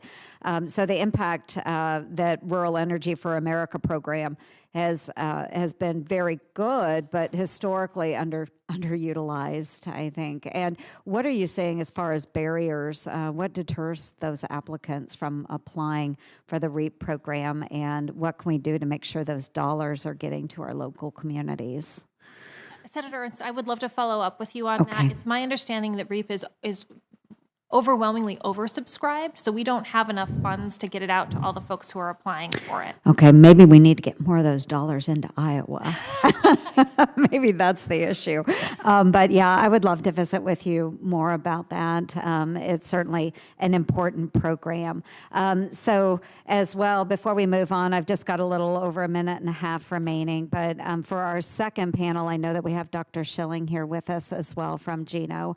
And I just want to thank you for being here today. I will not be able to make it for the second half of this meeting, but I am very, very excited because GENO has committed to Iowa farmers by supporting a $300 million project with the Cargill corn facility to manufacture bio-BDO. And so this is something that we are very excited about in Iowa, and we really look to the future and other types of value-added programs as well that will help support our farmers and our ranchers. So thanks to all of our witnesses for being here today. Thank you. Thank you very much. And I should mention, it's great to see $3 billion in REAP, in new dollars coming into REAP. So hopefully, I know you will advocate for those coming to Iowa. So, Senator Lujan. Thank you, Chair Stabenow. Undersecretary Torres Small, you understand better than most the struggles that New Mexicans have faced because of these fires. And with more fires, unfortunately, across the West, and I sadly believe because of the drought numbers we're seeing from USDA and others, the estimates that this may become the new normal. Programs like the Emergency Community Water Assistance Grant Program have helped so many, and you were front and center in ensuring that the resources that were available at the USDA were being made available to communities all across New Mexico. One of the concerns that I have, though, and I hope we can do something about this, because it was clear to me you and your team were using every tool at your disposal. But the efficiency and timeliness sometimes of getting those programs out or reimbursements, the way that the programs are created, we have to improve them. I believe it needs to take place statutorily.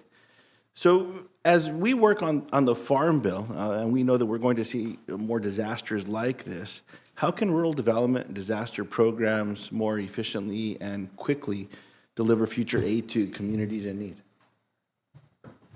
Thank you so much, Senator Lujan, for your focus on serving people in northern New Mexico who've suffered from the fires and the collaborative effort to make sure that you're holding us accountable to be as responsible as possible to that. I really appreciate your partnership there, and we've certainly seen our limitations are laid most to bear in a disaster when time is of the essence. And so identifying where our regulatory flexibilities are, and New Mexico has been helpful in assisting us in identifying some of those places. For example, the type of work that we can do on manufactured homes has shifted as a result of some of the work of Governor Lujan Grisham. We've also seen some of the changes that we've been able to shift in terms of the amount of funding for home repair in result of disaster. But identifying what are the flexibilities that might only be allowed in the midst of a disaster. If you have questions in terms of technical assistance on that front, we certainly would be happy to supply any information there. I appreciate that, and especially in the area, something I hope we can find some common ground on as we work on this is some of the payment and population caps that seem to create challenges all over America. Especially in rural communities, which leads me to the next question that I had, which was definition of rural. And I understand that some of our colleagues may have already broached this, but a lot of states, like the state that I call home, our counties are really large. And as we point out all the time, our county boundaries are larger than some states. And our ranches are as large as counties in other parts of America. But when a disaster hits a state like ours with these really large boundaries, we get left out because the definitions just don't catch us. And it's leaving out many rural parts of America, all over America. And so that's an area where I've had frustration. I know this is an issue that there's been a lot of work. You actually worked on these issues when you were a member of the U.S. House of Representatives as well. And so given your time representing one of the most rural areas of the United States, as a matter of fact, the largest district that wasn't a state, I remember you saying that a time or two. What can we do to bring more attention to this space, and is that a change that needs to take place statutorily? So the water and environmental programs limitation of 10,000 is statutory, and we certainly do see challenges with that, especially in unincorporated areas, because unincorporated areas are treated very differently all across the country. It's been interesting for me, just my eyes have been opened in terms of what is rural in different places.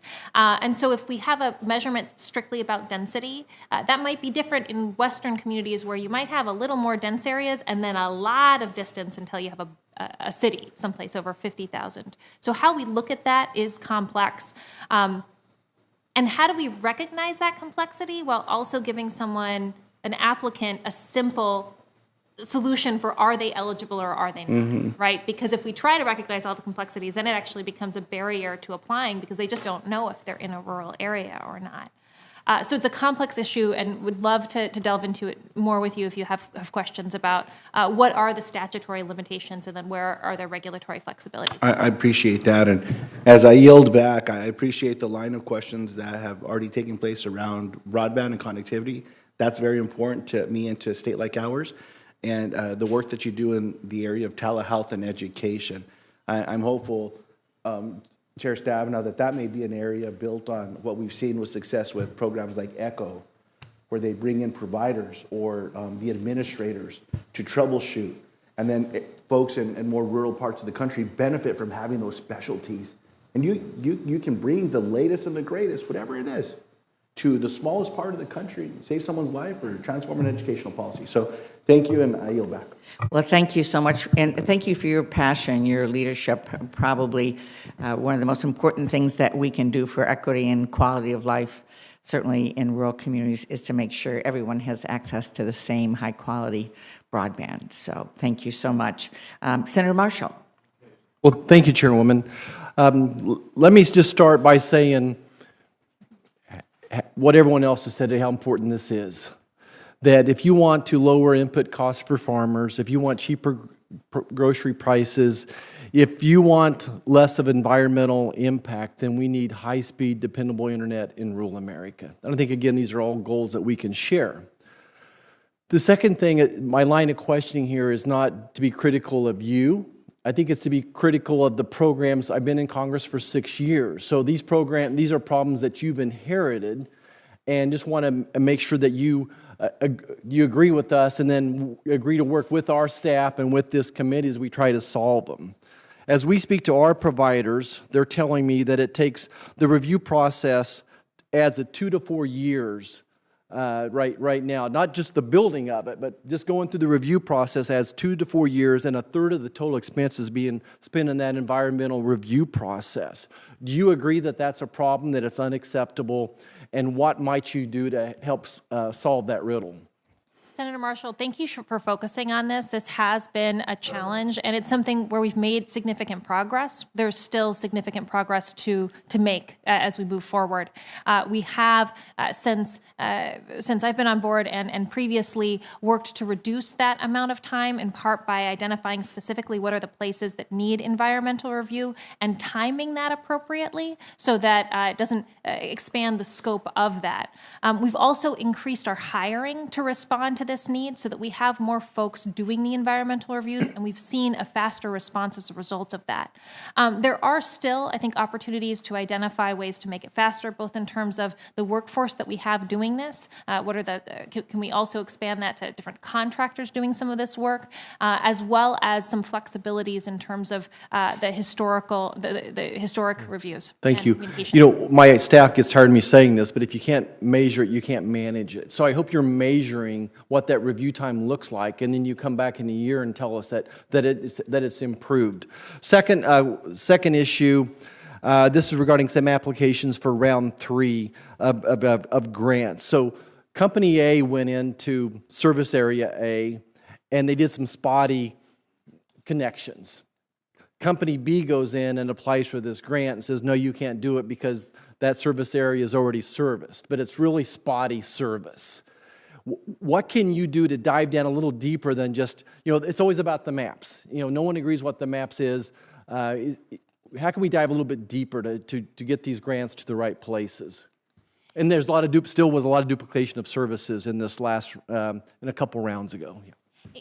In rural development, it shouldn't all be about the maps. The maps are crucial. The maps are crucial for ISPs so they can plan where to do coverage. They're crucial for us in terms of our first layer of review, going through and identifying are there potential places where they are already covered. But then we have two other steps after that. The next step is a challenge. So if an ISP says, no, actually, we cover this area that they're claiming they want to serve, then we try to resolve it by looking at all of the layers of the NBAM map. And then if there's still a discrepancy, that's part of why we have general field representatives on the ground, is to go and do that ground testing. Say if you actually think that you are providing that service, but someone else is saying that you aren't, we're going to go and measure it on the ground. Would there be somebody from your office that could sit down with my staff and have this discussion a little bit deeper? Absolutely. Glad to follow up with you. Okay, great. My last question is I want you to define rural America as what it means in the context of rural broadband. And how do we differentiate a bedroom community outside a metro area of 2,500 people versus my truly rural, the end of the last mile, and making sure that we're given some priority, because it's not the most profitable. I get that, to service that farmer who lives on the dead end, the same dead end that my mom was raised on, where there was no electricity and water until she was in 8th grade. This internet is that important to those people. It as much as electricity and getting water service to rural America was a problem of the 40s and the 50s and the 60s. Here we are today with this. How do you define rural America?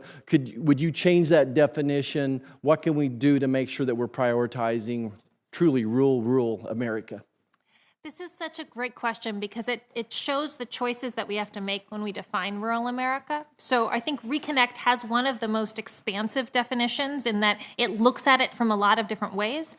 That does mean it's complex when you're applying for a program to be able to say this is within what you define as rural. So the more nitty-gritty we get, the harder an application can be.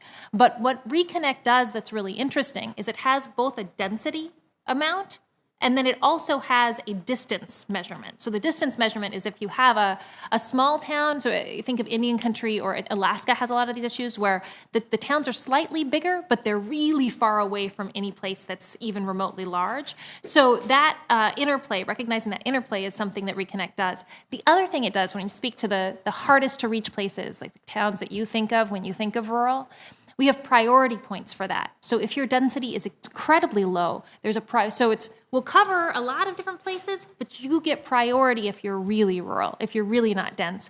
And if your internet speed is really low, there's more priority points if you're under 25 up, 3 down, for example. Well, thank you so much. And again, I would ask if someone from your staff to come educate our staff on that grant process and what we're doing wrong, because we're certainly having limited success in Kansas. Thank you again. We're here to help you and work with you, and what we can do right in the future, we'll be there for you. Thank you so much, Chairwoman. Thank you. Thank you very much. Senator Booker. Thank you very much, Chairwoman.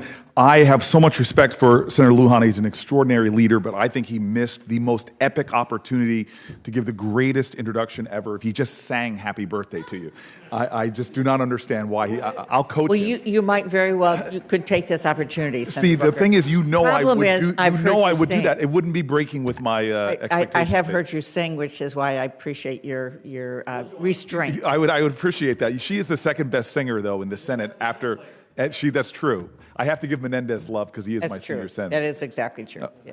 All right. I'm sorry. You are here for a reason, aren't you? I am so grateful for your service and your leadership. It means a lot. And for you to be here on your birthday, it shows your above and beyond commitment. I really do hope you will celebrate yourself and the service you've given to this country afterwards. I've traveled all around the country, Midwest to the South, and I've seen what happens to communities that have CAFOs in them. And I'm stunned at the level. Again, in New Jersey, we don't have it, but when I started to go to places, I was in Duplin County, North Carolina, and packed rooms of people that were just looking for help because they have stories where they can't run their air conditioning because it brings a stench into their house. They can't hang their clothing on the line anymore. Property values have dropped. Low income, in this case, low income African American community. But I've been in the Midwest as well, where I've met with farmers from both parties who tell me they can't fish out of their creeks anymore, they can't drink the well water in their communities anymore because of these massive environmental disasters that are just growing in our country. And so these large factory farms in and of themselves are bad enough, but I believe that these installing of big biodigesters on manure lagoons is not a solution. And it's rather just a form of greenwashing that doesn't alleviate the suffering in the communities and doesn't alleviate the harm they're causing to our environment. And I think it's unfortunate, but now we're seeing a lot more federal subsidies that have been created for the installation of these biodigesters. So I guess my question is very narrow. Will your department be reviewing any applications for REAP funding, which is under heavy demand, for biodigesters?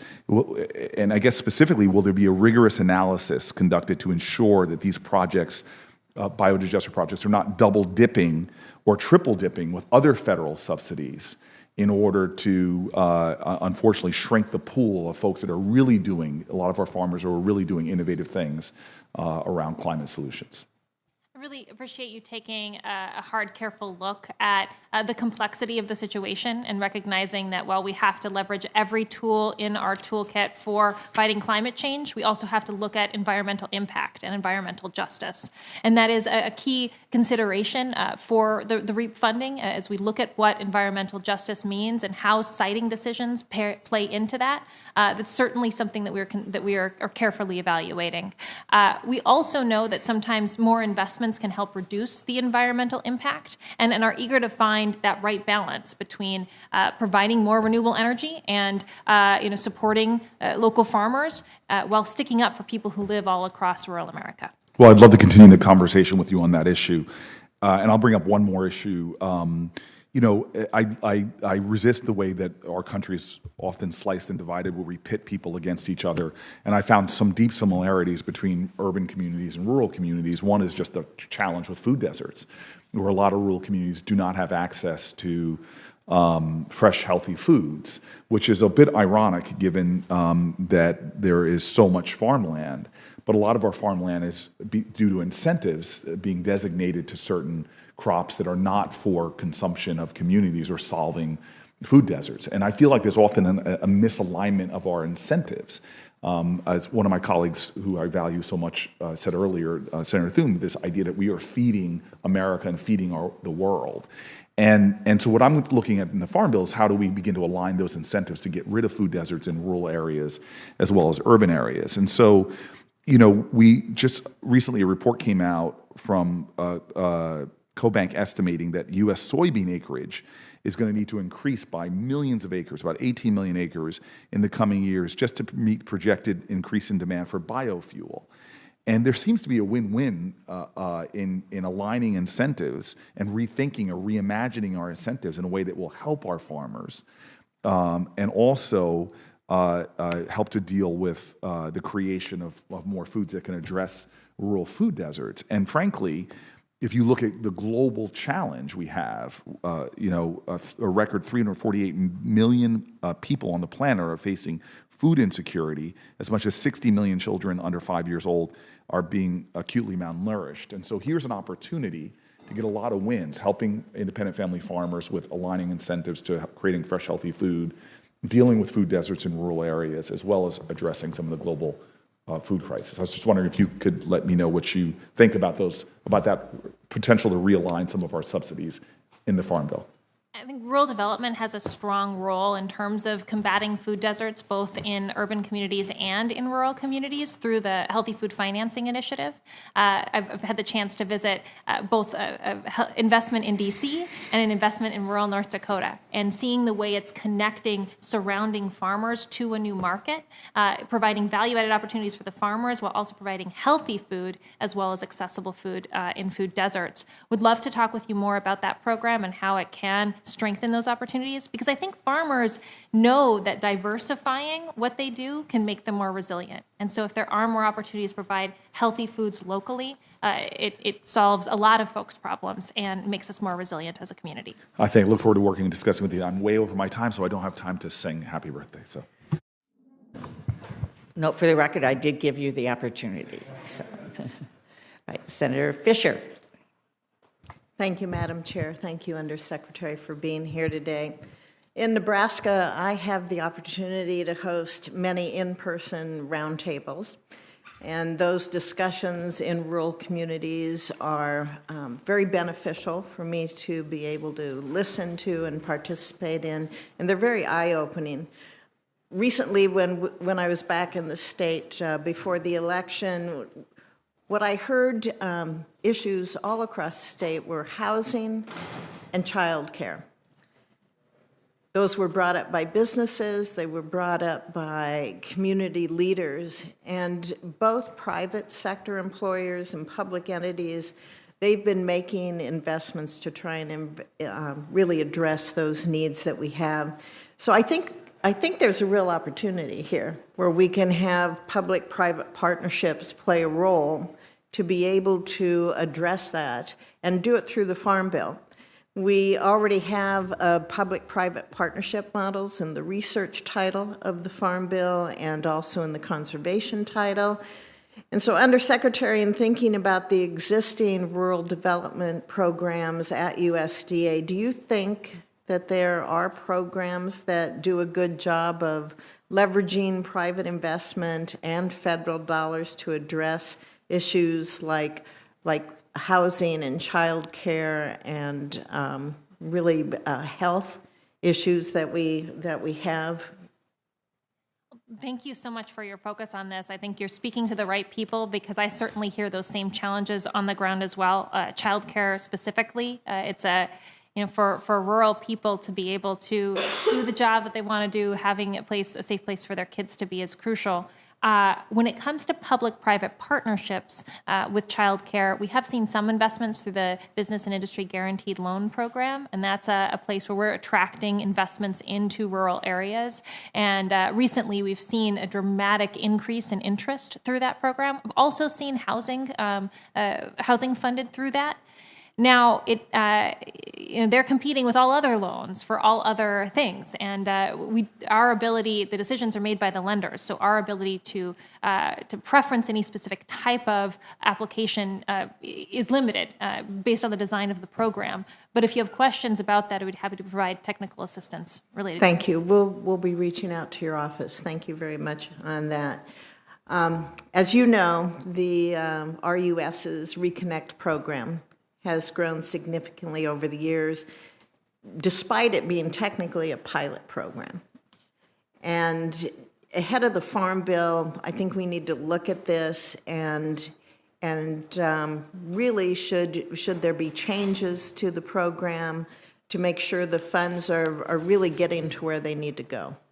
That's a big concern of mine. We see, for example, in our next panel, one of the witnesses' testimony discusses preventing dueling dollars to ensure that broadband funding is effective at reaching rural areas and avoiding really the duplication that we see with networks. How can lawmakers avoid the redundant broadband deployment programs that lead to overbuilding? And really understand how providers have used the different programs that are out there. I would say a lot of those are redundant as well, the different programs and different agencies. How can they use that in a complementary way to be able to expand that broadband service? Having $2 billion out of the $65 billion of investments for high-speed internet in the bipartisan infrastructure law, coordination is crucial to identify the timing of applications, to figure out where overlap may be appropriate to fund two very different projects, what small amount of overlap might make it possible, or where we need to make strong decisions to keep that from happening. And it is very much a details-based assessment in order to do that. And I think that the flexibility is valuable there, right? Because I don't think anyone, when they say we don't want overbuild, is saying we don't like competition, right? But it's making sure that our investments are wise and that we're truly reaching the hardest to reach places. One of the ways that we've been able to, I think, I take a lot of pride in getting to lay fiber on a seafloor to reach an island, or get high-speed internet in an Alaskan village that doesn't have a road. The reason why we're able to do that is because we prioritize the hardest to reach places. And we were able to do that through an incredibly flexible platform that Reconnect provided, so that as technology shifted, we could try to shift with it. And so as you look at what the program is for high-speed internet in the future, I certainly see the flexibility as a way to respond to adapting technology and adapt to new technologies. Right, and there are many of these areas, whether it's Wall, South Dakota, which I know well, or the Sandhills of Nebraska. It's not easy. It's not easy to get that connectivity out there. But if we are truly looking at government providing services to every citizen of this country, we have to be clear that these unserved areas are the priority, and they will be connected, or we're going to lose rural America. Just if I can add one quick thing, because we've been talking so much about definitions. What was really helpful with Reconnect is that we had a definition of what's eligible, but then we also had a definition of what we wanted to prioritize.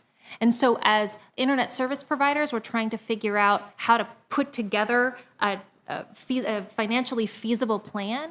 They were able to cover some areas that were a little easier to cover, and then get priority points to cover harder places. So that again, I think, adds to the nuance of what are the places that we just won't fund, and what are the places that we want to fund more of. Well, I hope all of rural America will be connected. Thank you. Thank you very much. And let me thank you again, Undersecretary, for joining us. And it's clear that you have been working hard and visiting places all around America, and obviously have bipartisan support for the committee to continue your great leadership. So we really want to work with you on the Farm Bill to make sure we have the strongest titles possible. So thank you very much. And we'll take a moment now to transition to our next panel. And thank you.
Welcome. Do we have everyone?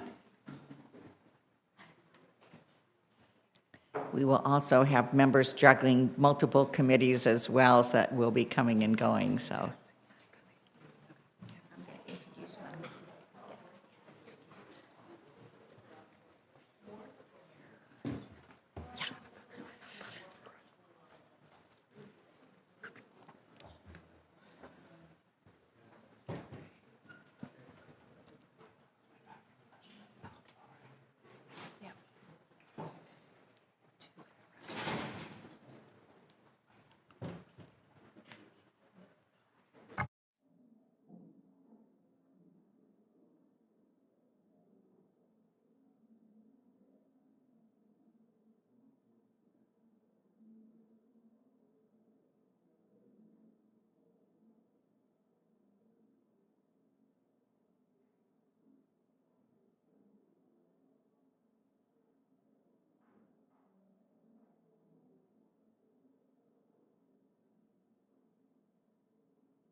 Well, welcome to all of you, and we'll begin introductions, and appreciate very much all of you traveling to be with us today. These are such important topics, and I know you've heard from our members the tremendous interest that everyone has.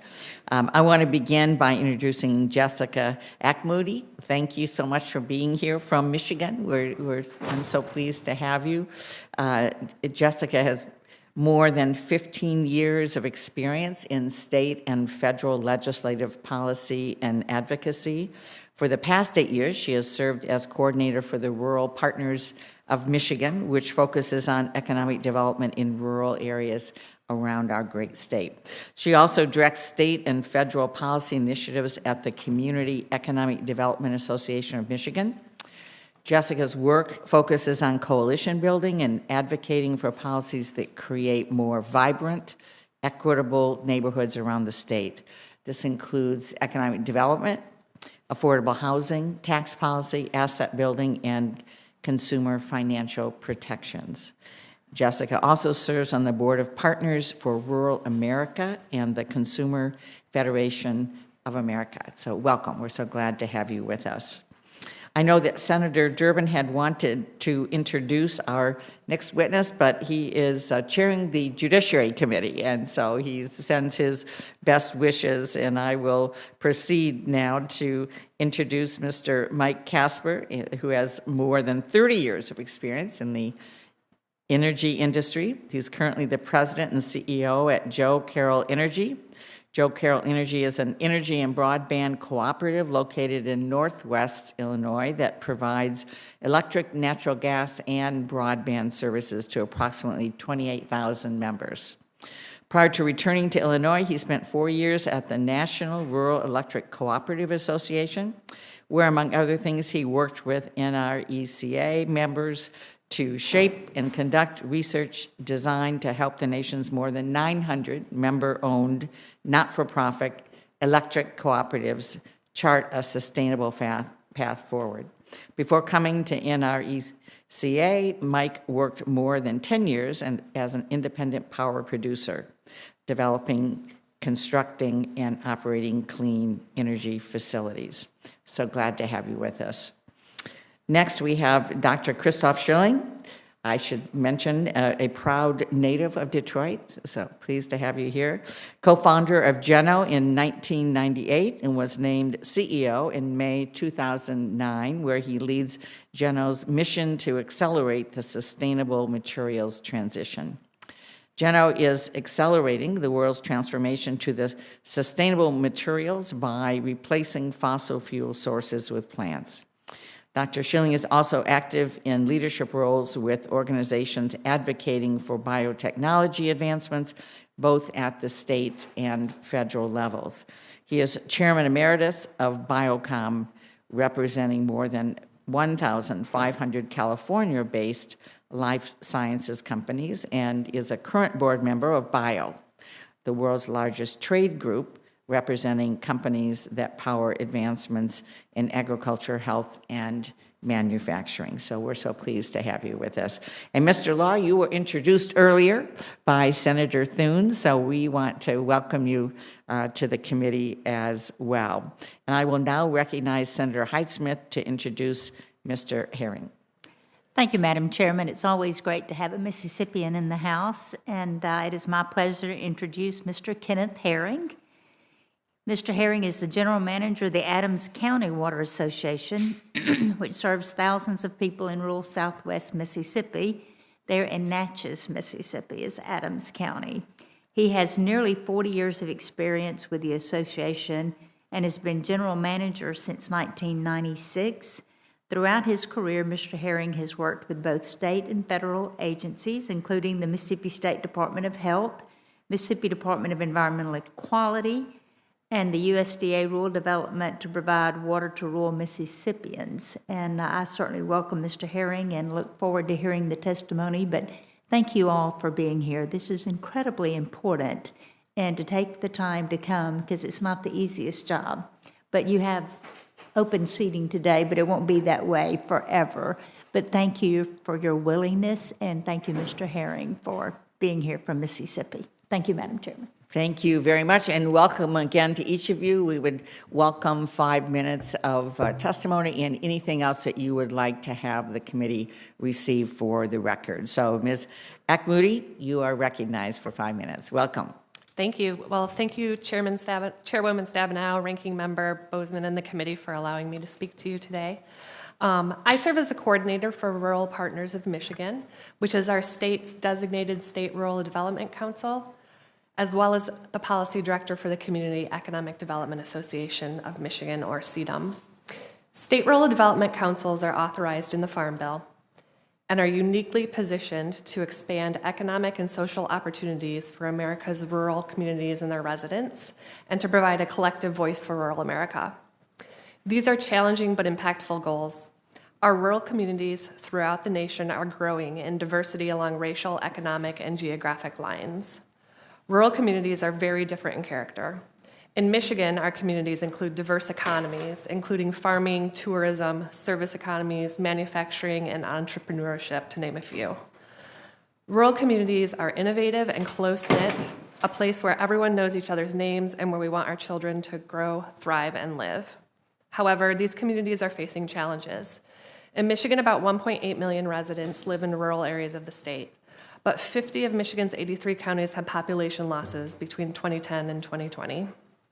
With this population loss comes challenges to capacity. We have seen this firsthand at Rural Partners and CEDAM, where we run a community development fellowship program. Our program places fellows for 15 months to work on a variety of projects to help organizations and municipalities expand resources, increase local collaboration, and remove barriers to development. Most of our fellows are in rural communities and directly see the impact of this population loss. Municipal employees in rural areas tend to skew older, and many times when they retire, there is no one to step in and take over. This results in employees wearing multiple hats, which in turn leads to decreased capacity to tap into some of the much-needed rural programs out there. With the fellowship program, we have seen how a small increase in capacity can have a huge impact on resources. Since 2019, our fellows have helped 20 communities secure $12.8 million in grants and loans. In addition, the capacity of rural communities to plan inclusively, apply for grants, and meet federal requirements is complicated by the fragmented and siloed nature of federal programs. While we know we need a universal approach to programs, flexibility to meet the needs of the local communities is paramount. What is helpful to a service and tourism economy like Traverse City, Michigan is much different than what would help our tribal or farming communities across the state. In very small towns, the capacity of the community to respond to resources and opportunities is blocked by a lack of knowledge. USDA Rural Development has employees in field offices who go into towns and provide technical assistance, but their FTEs are down and territories are getting larger. The top economic development needs rural Michigan communities report are housing, childcare, broadband, and upgrades in water infrastructure. Michigan is suffering from a housing crisis, and it's hitting our rural communities hard. Nearly half of the state's housing stock dates to before 1970. Housing preservation grants are extremely important to help our lower-income rural residents stay in their communities and to help communities attract new talent to the area. As rural communities shift to alternatives and clean energy, the resources provided by USDA RD to support the capacity to make these shifts is critical. Rural Michigan communities are particularly vulnerable to shifts in climate, and these programs are important for increasing capacity. Finally, access to rural broadband is key to thriving rural economies. Small businesses have pivoted to provide greater online presence, and rural residents are working remotely in huge numbers. Rural communities are developing tech-based co-working spaces, incubators, and venues for online collaboration. Making sure our rural communities are connected to broadband is critical to their success. Rural Michigan has many great assets: beautiful outdoor spaces, entrepreneurs, a rich history of agriculture, and strong tribal communities. Our rural communities can thrive when they have access and capacity to pursue resources to address their diverse challenges. Thank you. Thank you so much. Now we'll turn to Mr. Casper. Welcome again. Thank you, Chairman Stabenow, Ranking Member Bozeman, and members of the committee. Thank you for the opportunity to testify today. On behalf of Joe Carroll Energy's over 26,000 member owners, we sincerely appreciate the committee's interest in energy and rural development issues. Joe Carroll Energy is a distribution electric cooperative in its 83rd year of operation, providing affordable, reliable electricity, high-speed internet, and other value-added services in rural Illinois homes, farms, and businesses. As a cooperative, we are member-owned and controlled, returning any profits to our member owners. Around the country, nearly 900 electric cooperatives deliver power to 1 in 8 Americans, including 92% of Americans' persistent poverty counties. As the committee considers the upcoming Farm Bill, I would like to highlight 3 critical issues to electric cooperatives that I respectfully request you consider as you write a new Farm Bill. First, electric cooperatives are responding to consumer member feedback for an evolving generation mix. Second, cooperatives' ability to maintain reliable, dispatchable baseload power capacity is a critical part of a lower carbon future. Lastly, USDA is a necessary partner in our mission to build and provide benefits to our rural communities beyond electrification, such as broadband. As not-for-profit, consumer-driven entities, electrical cooperatives are owned by the communities that we serve. To respond to membership requests for a more environmentally sustainable power mix, Joe Carroll has developed 3 separate community solar arrays to generate power. Our Southview Solar Farm was made possible through the Rural Energy for American program, or REAP grant, which was mentioned earlier today. Through our Energy Detective program, also made available where possible through REAP grants, we offer cost-free energy assessments and low-price energy audits that are reimbursed if energy efficiency recommendations are implemented. Farm Bill energy programs like REAP are useful tools for electric cooperatives as we respond to consumer member feedback, calling for an evolving generation mix and more efficient energy practices. In addition to Farm Bill programs, the new Clean Energy Assistance Program specifically for electrical cooperatives included in the Inflation Reduction Act will be helpful to cooperatives around the country as we aim to meet consumer member expectations. Electric cooperatives are grateful for the work done by the senators on this committee to shape the program to meet the needs of rural utilities. For that, we're very thankful. As cooperatives work towards a lower carbon future, our ability to maintain reliable baseload power is critical. Intermittent resources such as wind and solar must continue to be complemented and supported by always available baseload resources. This is not about prioritizing one energy source over another, rather to ensure we keep the lights on for rural American families and businesses. System reliability requires a base of firm, flexible, and dispatchable electric capacity. As the committee knows, rural electric cooperatives were built by and belong to the communities that we serve. Our mission goes beyond electrification, and with USDA as a key partner, Joe Carroll is committed to ensuring access to high-speed internet for our families, businesses, to give them a level playing field with their urban counterparts. USDA tools like Reconnect and Community Connect have allowed Joe Carroll to accelerate the expansion of our fiber footprint to improve quality of life in our corner of rural America, Northwest Illinois. In closing, Joe Carroll Energy is dedicated to delivering affordable, reliable electric, high-speed internet, and other value-added services to Illinois households, businesses, farms, and communities. Nearly 900 electric cooperatives across the country have similar community-focused missions for the areas that they serve. As the committee works on the next Farm Bill, we look forward to continuing to work with you toward our shared goal of improving life in rural America. Thank you.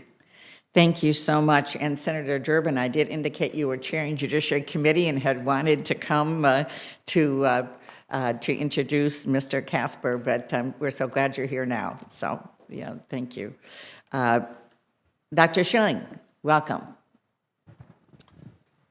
Thank you, Chairwoman Stabenow and Ranking Member Boozman and members of the committee. Thank you for holding this important hearing and inviting me to participate. As the Chairwoman said, I'm born and raised in the great state of Michigan, and today I'm the founder and CEO of Geno, a bioproducts innovation company on a mission to accelerate the materials transition, creating high-performance ingredients and materials at scale from renewable resources like plants rather than fossil fuels. We're the premier developer of technologies that create sustainable materials across industries including apparel, beauty, home care, nutrition, automotive, and packaging. And our scale-up and technology journeys have taken us across the Midwest, including into Iowa, Michigan, Minnesota, as well as Illinois and Georgia. Thanks to the diligent work of more than 200 scientists and engineers, along with key grants from the government programs like the SBIR and Biomade Institute, our technologies have been validated by both government and industry. And we're proud to have received 3 EPA Green Chemistry Awards for our technologies and our ingredients, which are in increasing demand from brand partners that include companies such as Cargill, Unilever, Cal, Lululemon, and others who are eager to transition to more sustainably sourced materials made with traceable, transparent, and responsibly sourced supply chains. Shining example of our U.S.-based innovation translating into U.S.-based manufacturing of bioproducts is underway in Eddyville, Iowa, that Senator Ernst referenced with our partners at CORE, which is a $300 million joint venture between Cargill and Helm. The plant that's currently under construction there will produce on the order of 65,000 tons per year of a widely used chemical traditionally produced from hydrocarbons, which can now be produced from the labor and the fruits of American farmers, and done so with over a 90% reduction in carbon emissions compared with current manufacturing to make that same identical molecule, but sourced from fossil fuels. As Geno and its partners look to build manufacturing facilities like this one for additional bioproducts, we view the programs within the energy title of the Farm Bill as providing a critical path to translating U.S.-based innovations into leadership in the manufacturing of value-added products from our abundant domestic agricultural feedstocks. In thinking about the industry's needs, our first recommendation is to strengthen the 9002 BioPreferred program. We know that program well firsthand. One of our beauty products called Brontide underwent the rigorous process to be certified as BioPreferred. It's not only safer than conventional alternatives, but also reduces greenhouse gas emissions by 50% in this case compared to petroleum-based production processes to make the same ingredient. We encourage the committee to re-energize this program to meet its original goals of spurring economic development, creating new manufacturing jobs, and providing new markets for farm commodities. It's an important demand signal, is what the program really also offers. Our recommendations for the program are outlined in more detail in the written testimony that I provided, but amongst those, I'll mention here too.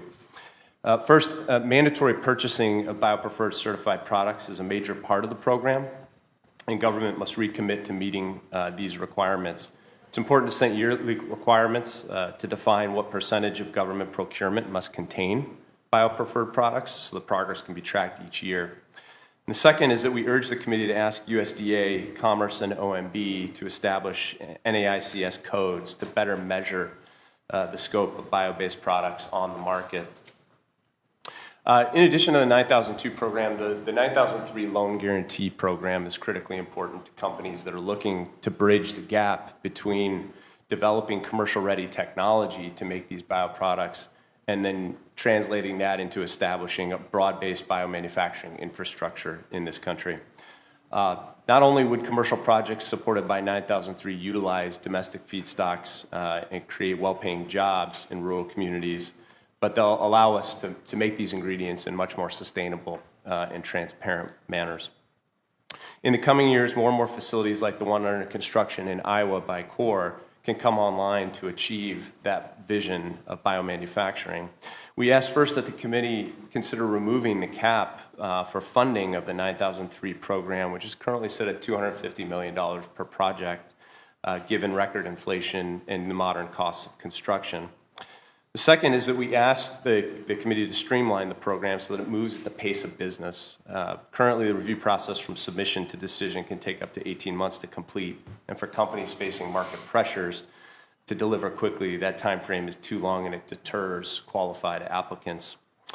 The U.S. is increasingly a place to invest in given the current energy and security risks in other parts of the world, the proximity to low-cost feedstocks, and the recent commitments to biomanufacturing made in legislation like the CHIPS and Science Act, the Inflation Reduction Act, and the Executive Order on Biomanufacturing. Programs like 9003 can really accelerate that U.S.-based biomanufacturing infrastructure. So let me just quickly conclude by saying that I think we've seen with a lot of the events globally the need for more resilient supply chains, more regional, more domestic supply chains, and the benefits of onshoring manufacturing. Our technologies can unlock that. We're just but one company in this industry, and I think you can imagine what the industry could do working together, and we think the U.S. is really at a ripe time to build this important industry, and we're ready to get to work to do that. So thank you for the time. Thank you so much. Mr. Law, welcome. Thank you, Chairwoman Stabenow, Ranking Member Bozeman, members of the committee. Thank you for this opportunity to testify about the U.S. Department of Agriculture's broadband programs as part of this committee's review of the Farm Bill Rural Development Programs. I'm Denny Law, CEO of Golden West Telecommunications Cooperative in Wall, South Dakota. My remarks today are on behalf of Golden West as well as NTCA, the Rural Broadband Association. Golden West Telephone Company was incorporated in 1916 to provide telephone service between the towns of Interior and Quinn, South Dakota. From those early days of telephone lines strung along fence posts to farms and ranches, Golden West Telecommunications Cooperative now provides broadband and services to over 32,000 locations stretched across 24,500 square miles. Throughout Golden West histories, we've been borrowers through RUS.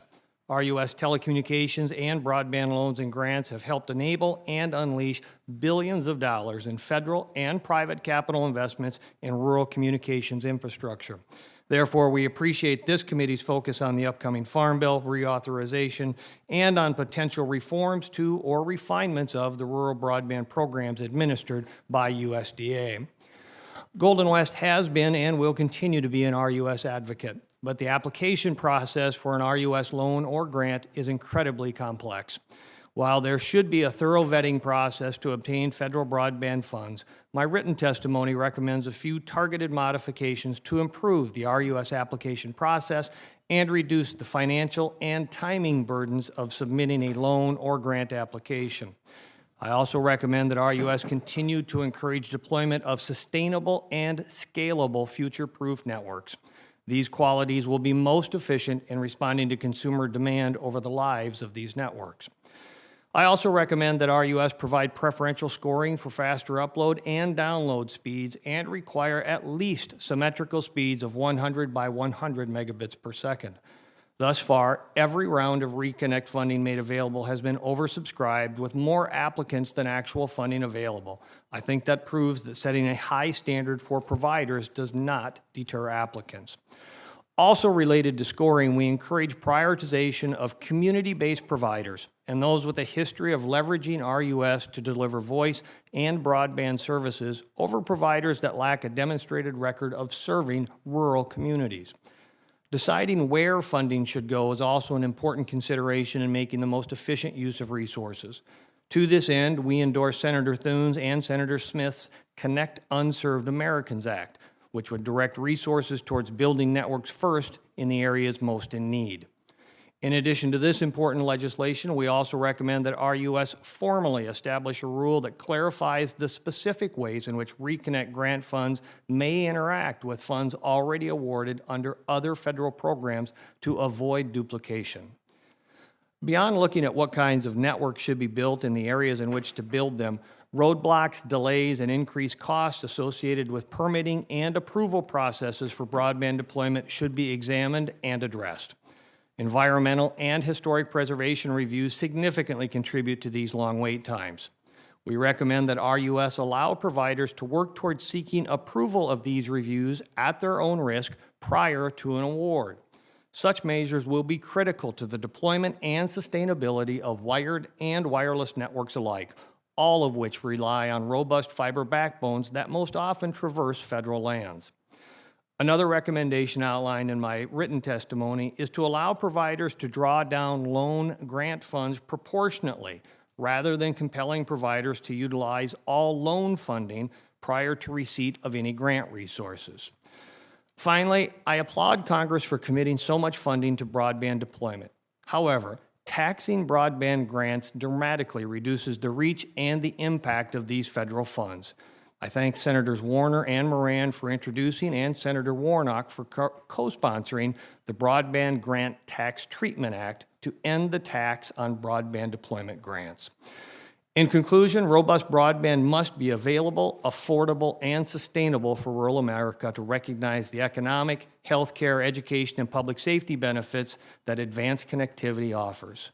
Golden West and NTCA member companies throughout this country thank this committee for its leadership on and its interest in all of these issues. We look forward to working with you on behalf of the hundreds of members of NTCA and the millions of rural Americans that we all serve. Thank you. Thank you so much. And Mr. Herring, welcome. Thank you. Madam Chairwoman Stabenow, Ranking Member Bozeman, and members of the committee. It is an honor to testify before you on the Department of Agriculture's rural water and wastewater funding programs. I must personally thank Senator Cindy Hyde-Smith for the invitation to testify on these important investments made in Mississippi and around this nation.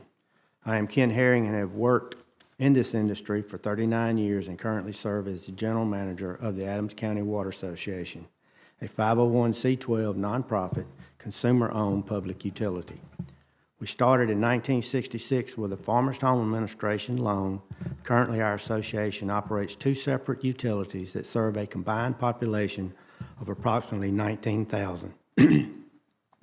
Adams County is primarily a minority population with a 27.2% at or below poverty line. There are so many issues facing rural water utilities today, I will outline only a few. Affordability. Our utility operates on a thin margin, meaning only 1.5 to 2% revenue over expenses. Inflation has increased the cost of supplies such as PVC pipe by over 230%, and chlorine by 95%. Most rural systems have little choice but to pass on these increased costs to the ratepayer. USDA Rural Development is the only federal agency created by Congress to solely serve rural America. My state of Mississippi currently has one of the largest USDA loan portfolios in the country. Rural communities must have the ability to modernize their water infrastructure, much of which is approaching or past its design life. National Rural Water Association proposes that the rural development water and wastewater programs should be modernized with additional affordable financing options. Congress has modernized other infrastructure programs. For example, EPA was also provided additional authorities by Congress through new types of financial assistance, including principal forgiveness, zero and/or negative interest rates, refinancing, or a combination of these assistance tools. Unfortunately, only a fraction of EPA's SRF funding benefits small and rural communities because it is largely absorbed by large cities. We are requesting that this committee consider giving rural development new authorities similar to the afforded financing and servicing options that are currently available to the EPA. Disaster assistance. The Adams County Water Association customers have unfortunately been impacted by numerous natural disasters. With many small systems, it is very common for staff, even if they are full-time, to have numerous responsibilities. However, they do not possess the time and expertise to adequately prepare for and respond to disasters. The USDA Circuit Rider technical assistant is limited to recovery efforts and only to systems under 10,000 population. We suggest expanding the current recovery activities that could include preventive measures, for example, resiliency design, disaster protocol, and recovery training. Post-disaster activities could include damage assessments, assisting in the FEMA reimbursement process, and reporting requirements. 1926B protection. The 1926B provision was enacted in 1987 to protect the service area from being encroached and the repayment ability for USDA borrowers. Any modification of this existing statute would likely be litigated at a tremendous cost to rural utilities and may reduce their service area and repayment ability to rural development. Rural water industrial workforce. Today, attracting and retaining capable licensed water and wastewater system operators is the biggest challenge facing rural water industry in Mississippi and across the nation. We have some suggestions, but in the interest of time, I will turn to my conclusion. Enhancing and modernizing the USDA rural development water and wastewater programs will be critical in maintaining affordable, sustainable services, especially to lower-income communities. The technical assistance initiatives authorized by this committee complements and provides the capacity and experience to protect both the federal government investment and community's mission to provide safe, sustainable, and affordable water and wastewater service. Thank you for this opportunity, and I stand ready to take any questions. Well, thank you so much to all of you for really important input on these topics. And I would first turn to Ms. Akmoudi. I was struck that you talked about facing rural population loss in Michigan. I'm sure that's not different than other places, but when we talk about what we need to do to encourage people to live in beautiful rural Michigan, it certainly involves young people, making sure young people stay or go to school and come back and be part of the community. Could you talk about the opportunities both through the Michigan lens, opportunities for rural Michigan, and what programs that the USDA has that are most important in harnessing the opportunities? Great, thank you for that question. I think there are a lot of opportunities in rural Michigan to attract new people. I think part of it, I spoke about the housing issue. We've actually seen, we had a fellow in Kalkaska that we could not find housing for. So while we're trying to increase the capacity of those rural communities and we're trying to bring new people in, I think housing is definitely an issue we need to look at. I think for sure the small business support programs that are out there for USDA rural development are incredibly beneficial to try to draw those entrepreneurs to our rural areas. I think those are an important part of that. Thank you. I hear about housing all the time as well, and certainly when we're trying to attract employees to Northern Michigan, workers and so on, housing becomes a real challenge. So thank you very much. Mr. Casper and Mr. Law, I wonder if you both could talk a little bit more specifically on rural broadband expansion. I think it's clear that the committee agrees with all of you how important this is, and I think we'll probably be looking at whether we can make the Reconnect program permanent. Right now, it's a continual part of the appropriations pilot, as you know. But in looking at specifics, could each of you share what speeds you feel this committee should consider as underserved or unserved? And what are the necessary minimum speeds Congress should expect carriers to build toward? Thank you, Chairwoman Stabenow. I'll answer that with a couple of parts. First of all, in terms of unserved, to be clear, unserved to me today would be anybody who could not receive 25.3 speeds or less. That absolutely is unserved. Underserved would be 100 by 20, 100 megabits down, 20 megabits up, I think is a fair classification for underserved, meaning it is workable and plausible in today's marketplace, but scalability in the future is probably going to be challenged. For future funding programs, I strongly recommend that this committee look at a minimum of 100 megabit symmetrical speeds. And I say that for a couple of reasons. One is when you look for future applications that will be required for broadband usage in these rural and remote communities as well as urban areas, but certainly in rural and remote areas, what are the technical capabilities that are going to be required today, tomorrow, next month, next year, because the speed or the pace at which consumers are continuing to utilize broadband connectivity is increasing roughly double every 18 months. You have to plan for that. Thank you. Mr. Casper. Yeah, we've been promoting 100 by 100 as well. We offer symmetrical speeds. For the future, as Denny stated, I think we have to start looking at towards 1 gigabyte as well, because from agricultural services to cell phone providers, there's going to be additional bandwidth that's going to be required. Thank you very much. In the interest of time, I'm going to turn now to Senator Boozman for his questions. Thank you, Madam Chair. And again, thank all of you all so much for being here. Mr. Herring, consolidation of small water systems due to lack of capital, lack of population, outdated infrastructure has become more common across the country. Your state is much like the state of Arkansas, where I'm at. I know you've got these problems. Does the decision to consolidate affect these water systems' ability to apply for USDA programs? What can be done to ensure that smaller water systems are able to access USDA programs? Thank you for that question.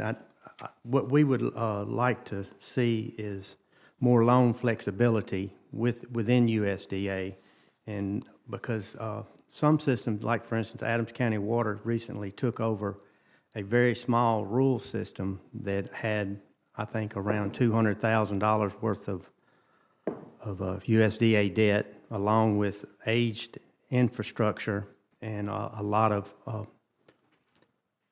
low maintenance. So therefore, we had a lot of leaks and stuff like that to fix. So what we would like to see is be able to look at the issue as a whole in these little small systems where they can be able to apply for or receive more grant money. And if a larger system is willing to consolidate, maybe use the smaller system's finances to be able to take over and become part of the larger system, because Adams County Water, for instance, had to spend around $500,000 on this little small system just to help get it back viable again. And if we could have been able to use the little small system's finances, then we probably could have received more grant money from USDA. Very good. Mr. Casper, renewable energy is sometimes seen as the silver bullet to many environmental and energy issues. I've seen many examples in my own state of how renewable energy can be beneficiary to farmers. But from means of affordability and actually keeping the lights on, renewable energy cannot be the sole energy source in every region of the country. Can you speak about the balance that's needed between renewable and traditional sources to meet the needs of rural America? And, you know, as was alluded to by all of you, we've got enough problems without significantly increased energy cost. Thank you, Senator. You know, the transition has to be paced and managed, most importantly. We can't force or make an abrupt movement. You know, there's concerns, of course, in Europe right now.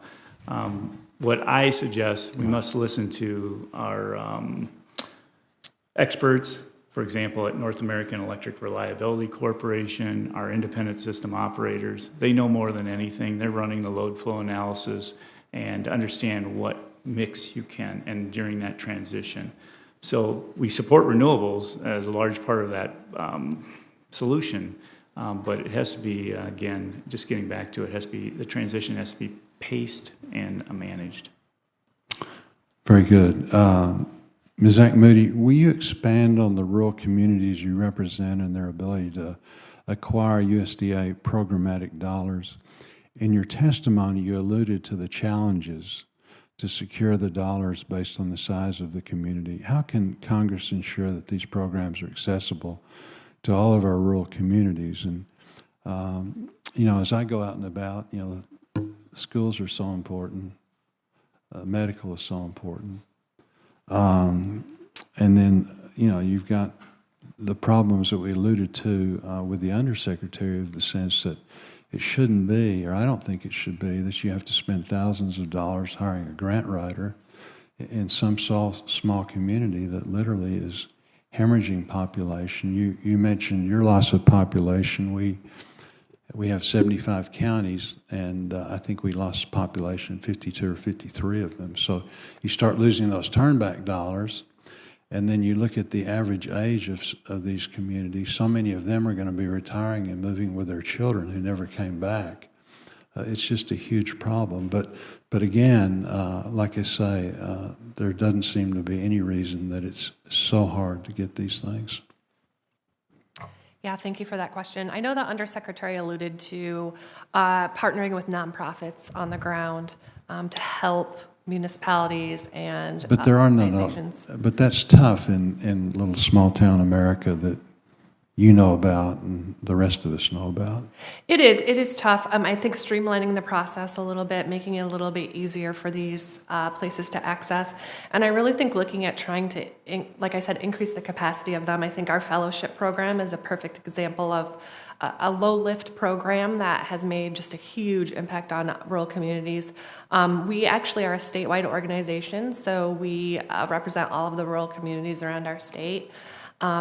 And I've seen, my partner in Arizona, which is Local First Arizona, has actually set up a program where they provide grant writers to small businesses around the state to help them with that. So with just a couple employees on staff at that state level, they already have the contacts on the ground because they're a place-based organization and work with all the very small businesses on the ground where they can come in and get that technical assistance from that nonprofit to apply for these grants. But I do think streamlining and making the application process a little bit easier would be extremely helpful. Very good. Thank you, Madam Chair. Thank you very much. Senator Durbin. Thank you, Madam Chair. I'm glad that I was able to finally make one of your committee meetings. My staff covers for me, but the Judiciary Committee meets exactly the same time. So we finished a little bit early today. I was glad to be here. Mr. Casper, I'm sorry I wasn't here to formally introduce you, but I heard your testimony. You did quite well. The reason I wanted to come and ask a question today is because I have great news. I wanted to report to the chairman and all who are in attendance here that we just got our utility bill at our home in Springfield, Illinois for the month of October. And I'm pleased to report you that we're not being charged for any electricity in the month of October. Good news. That saves us $100. How did we do that? We installed solar panels 2 months ago. We are now generating more electricity on my roof than we're using in my home. And I think it's a pretty good deal. And the Inflation Reduction Act extends the tax incentives to do this. So I think it's an investment that'll pay off even if I sell the home in the future. So I recently had a visit from the Illinois Farm Bureau. They come every year, very nice and cordial visit, talked about issues that they're facing. And I told them this story. And I asked one of the farmers there, or I asked the farmers in general, so what are you doing about solar panels?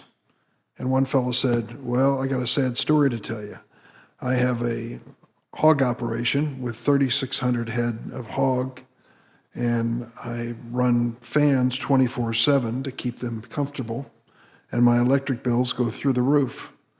I'm on an electric co-op in rural Illinois, and so I looked into solar, and the co-op reported to me that if they were to bring solar panels for net metering to his farm, that they would have to upgrade the utility service, the wires that are serving the farm. And since that would be just for him, they wouldn't ask the whole co-op membership to share in that expense. So he said, my hands are tied. I can't use solar panels for net metering in rural settings. And I think that raises an interesting question. If we know that as a country we're moving toward renewable and sustainable fuel energy, then why are we not thinking, as Franklin Roosevelt thought, about electric co-ops in general? Why aren't we thinking about the fact that we're going to be serving areas which may not be economic at the moment, but clearly are going to be in the future? That's led to the creation of the rural electric co-ops and the right result that served Arkansas and Michigan and Illinois and so many other states. Now, I get the economics of today. The question is, how can we change that economic decision by the co-op? Well, we provided $2 billion in the Inflation Reduction Act for the USDA REAP grant program that helps farmers pay for installing solar panels, but transmission lines were not covered. However, there's another provision in the bill that provides $9.7 billion to help rural electric co-ops build new power generation and transmission that achieve reductions in greenhouse gases. So my question to Mr. Casper and my challenge to the committee is, are we going to solve this problem? This farmer who wants to put in solar panels to defray the cost of his hog operation utility bills, is there a way to incentivize the co-ops to decide to upgrade their transmission lines? Would you apply for money under the act that we just passed, or do we have to think about a brand new approach? That's a fantastic question. It's a challenge. I mean, we started building our lines in 1939, and so a lot of these particular operations, such as the one you're describing, is probably at the end of the line. And so excess generation that could be put back on the line when the fans aren't operating, for example, in the wintertime, we have to have access to be able to get that power out as well and to the load in and around the area. But to your point, though, grid modernization is what we need to be looking at. Because rural America, just like the water systems that you were referring to, are aging, and we need to provide incentives and put those in place. And we can work with your administration and the committee in providing options to be able to do that and be able to put into policy specifically. Because there's a lot of money. And electric co-ops serve more than just farmers. Yes. They serve small businesses and even larger business within their service areas. And it seems to me that just like broadband, restricting the opportunity for energy savings is a disincentive to locate in those areas exactly the opposite of what we should have. Thank you, Madam Chair. Well, thank you so much for raising that, Senator Durbin. And I just want to specifically say that under the loan program 317, under 317 loan program, there's specific dollars for this. So I look forward to working with you as the department implements the Inflation Reduction Act to make sure that this is specifically addressed, because you're exactly right. And I appreciate your sharing your experience with solar. And this is exactly why we wanted to get that funding into the IRA. So thank you. We are now at the end of our hearing. We want to thank everyone for being here today. Very much appreciate it. The rural development and energy programs are a really important part of the Farm Bill, and there's a lot of pressing challenges. I know there's a lot of interest, all the members of the committee very interested in addressing these issues. So there's been a lot of great work already done on the ground, and we're looking forward to continuing to work with the USDA, with all of you, with our community partners as we develop the 2023 Farm Bill. The record will be open for 5 business days, and the meeting is adjourned.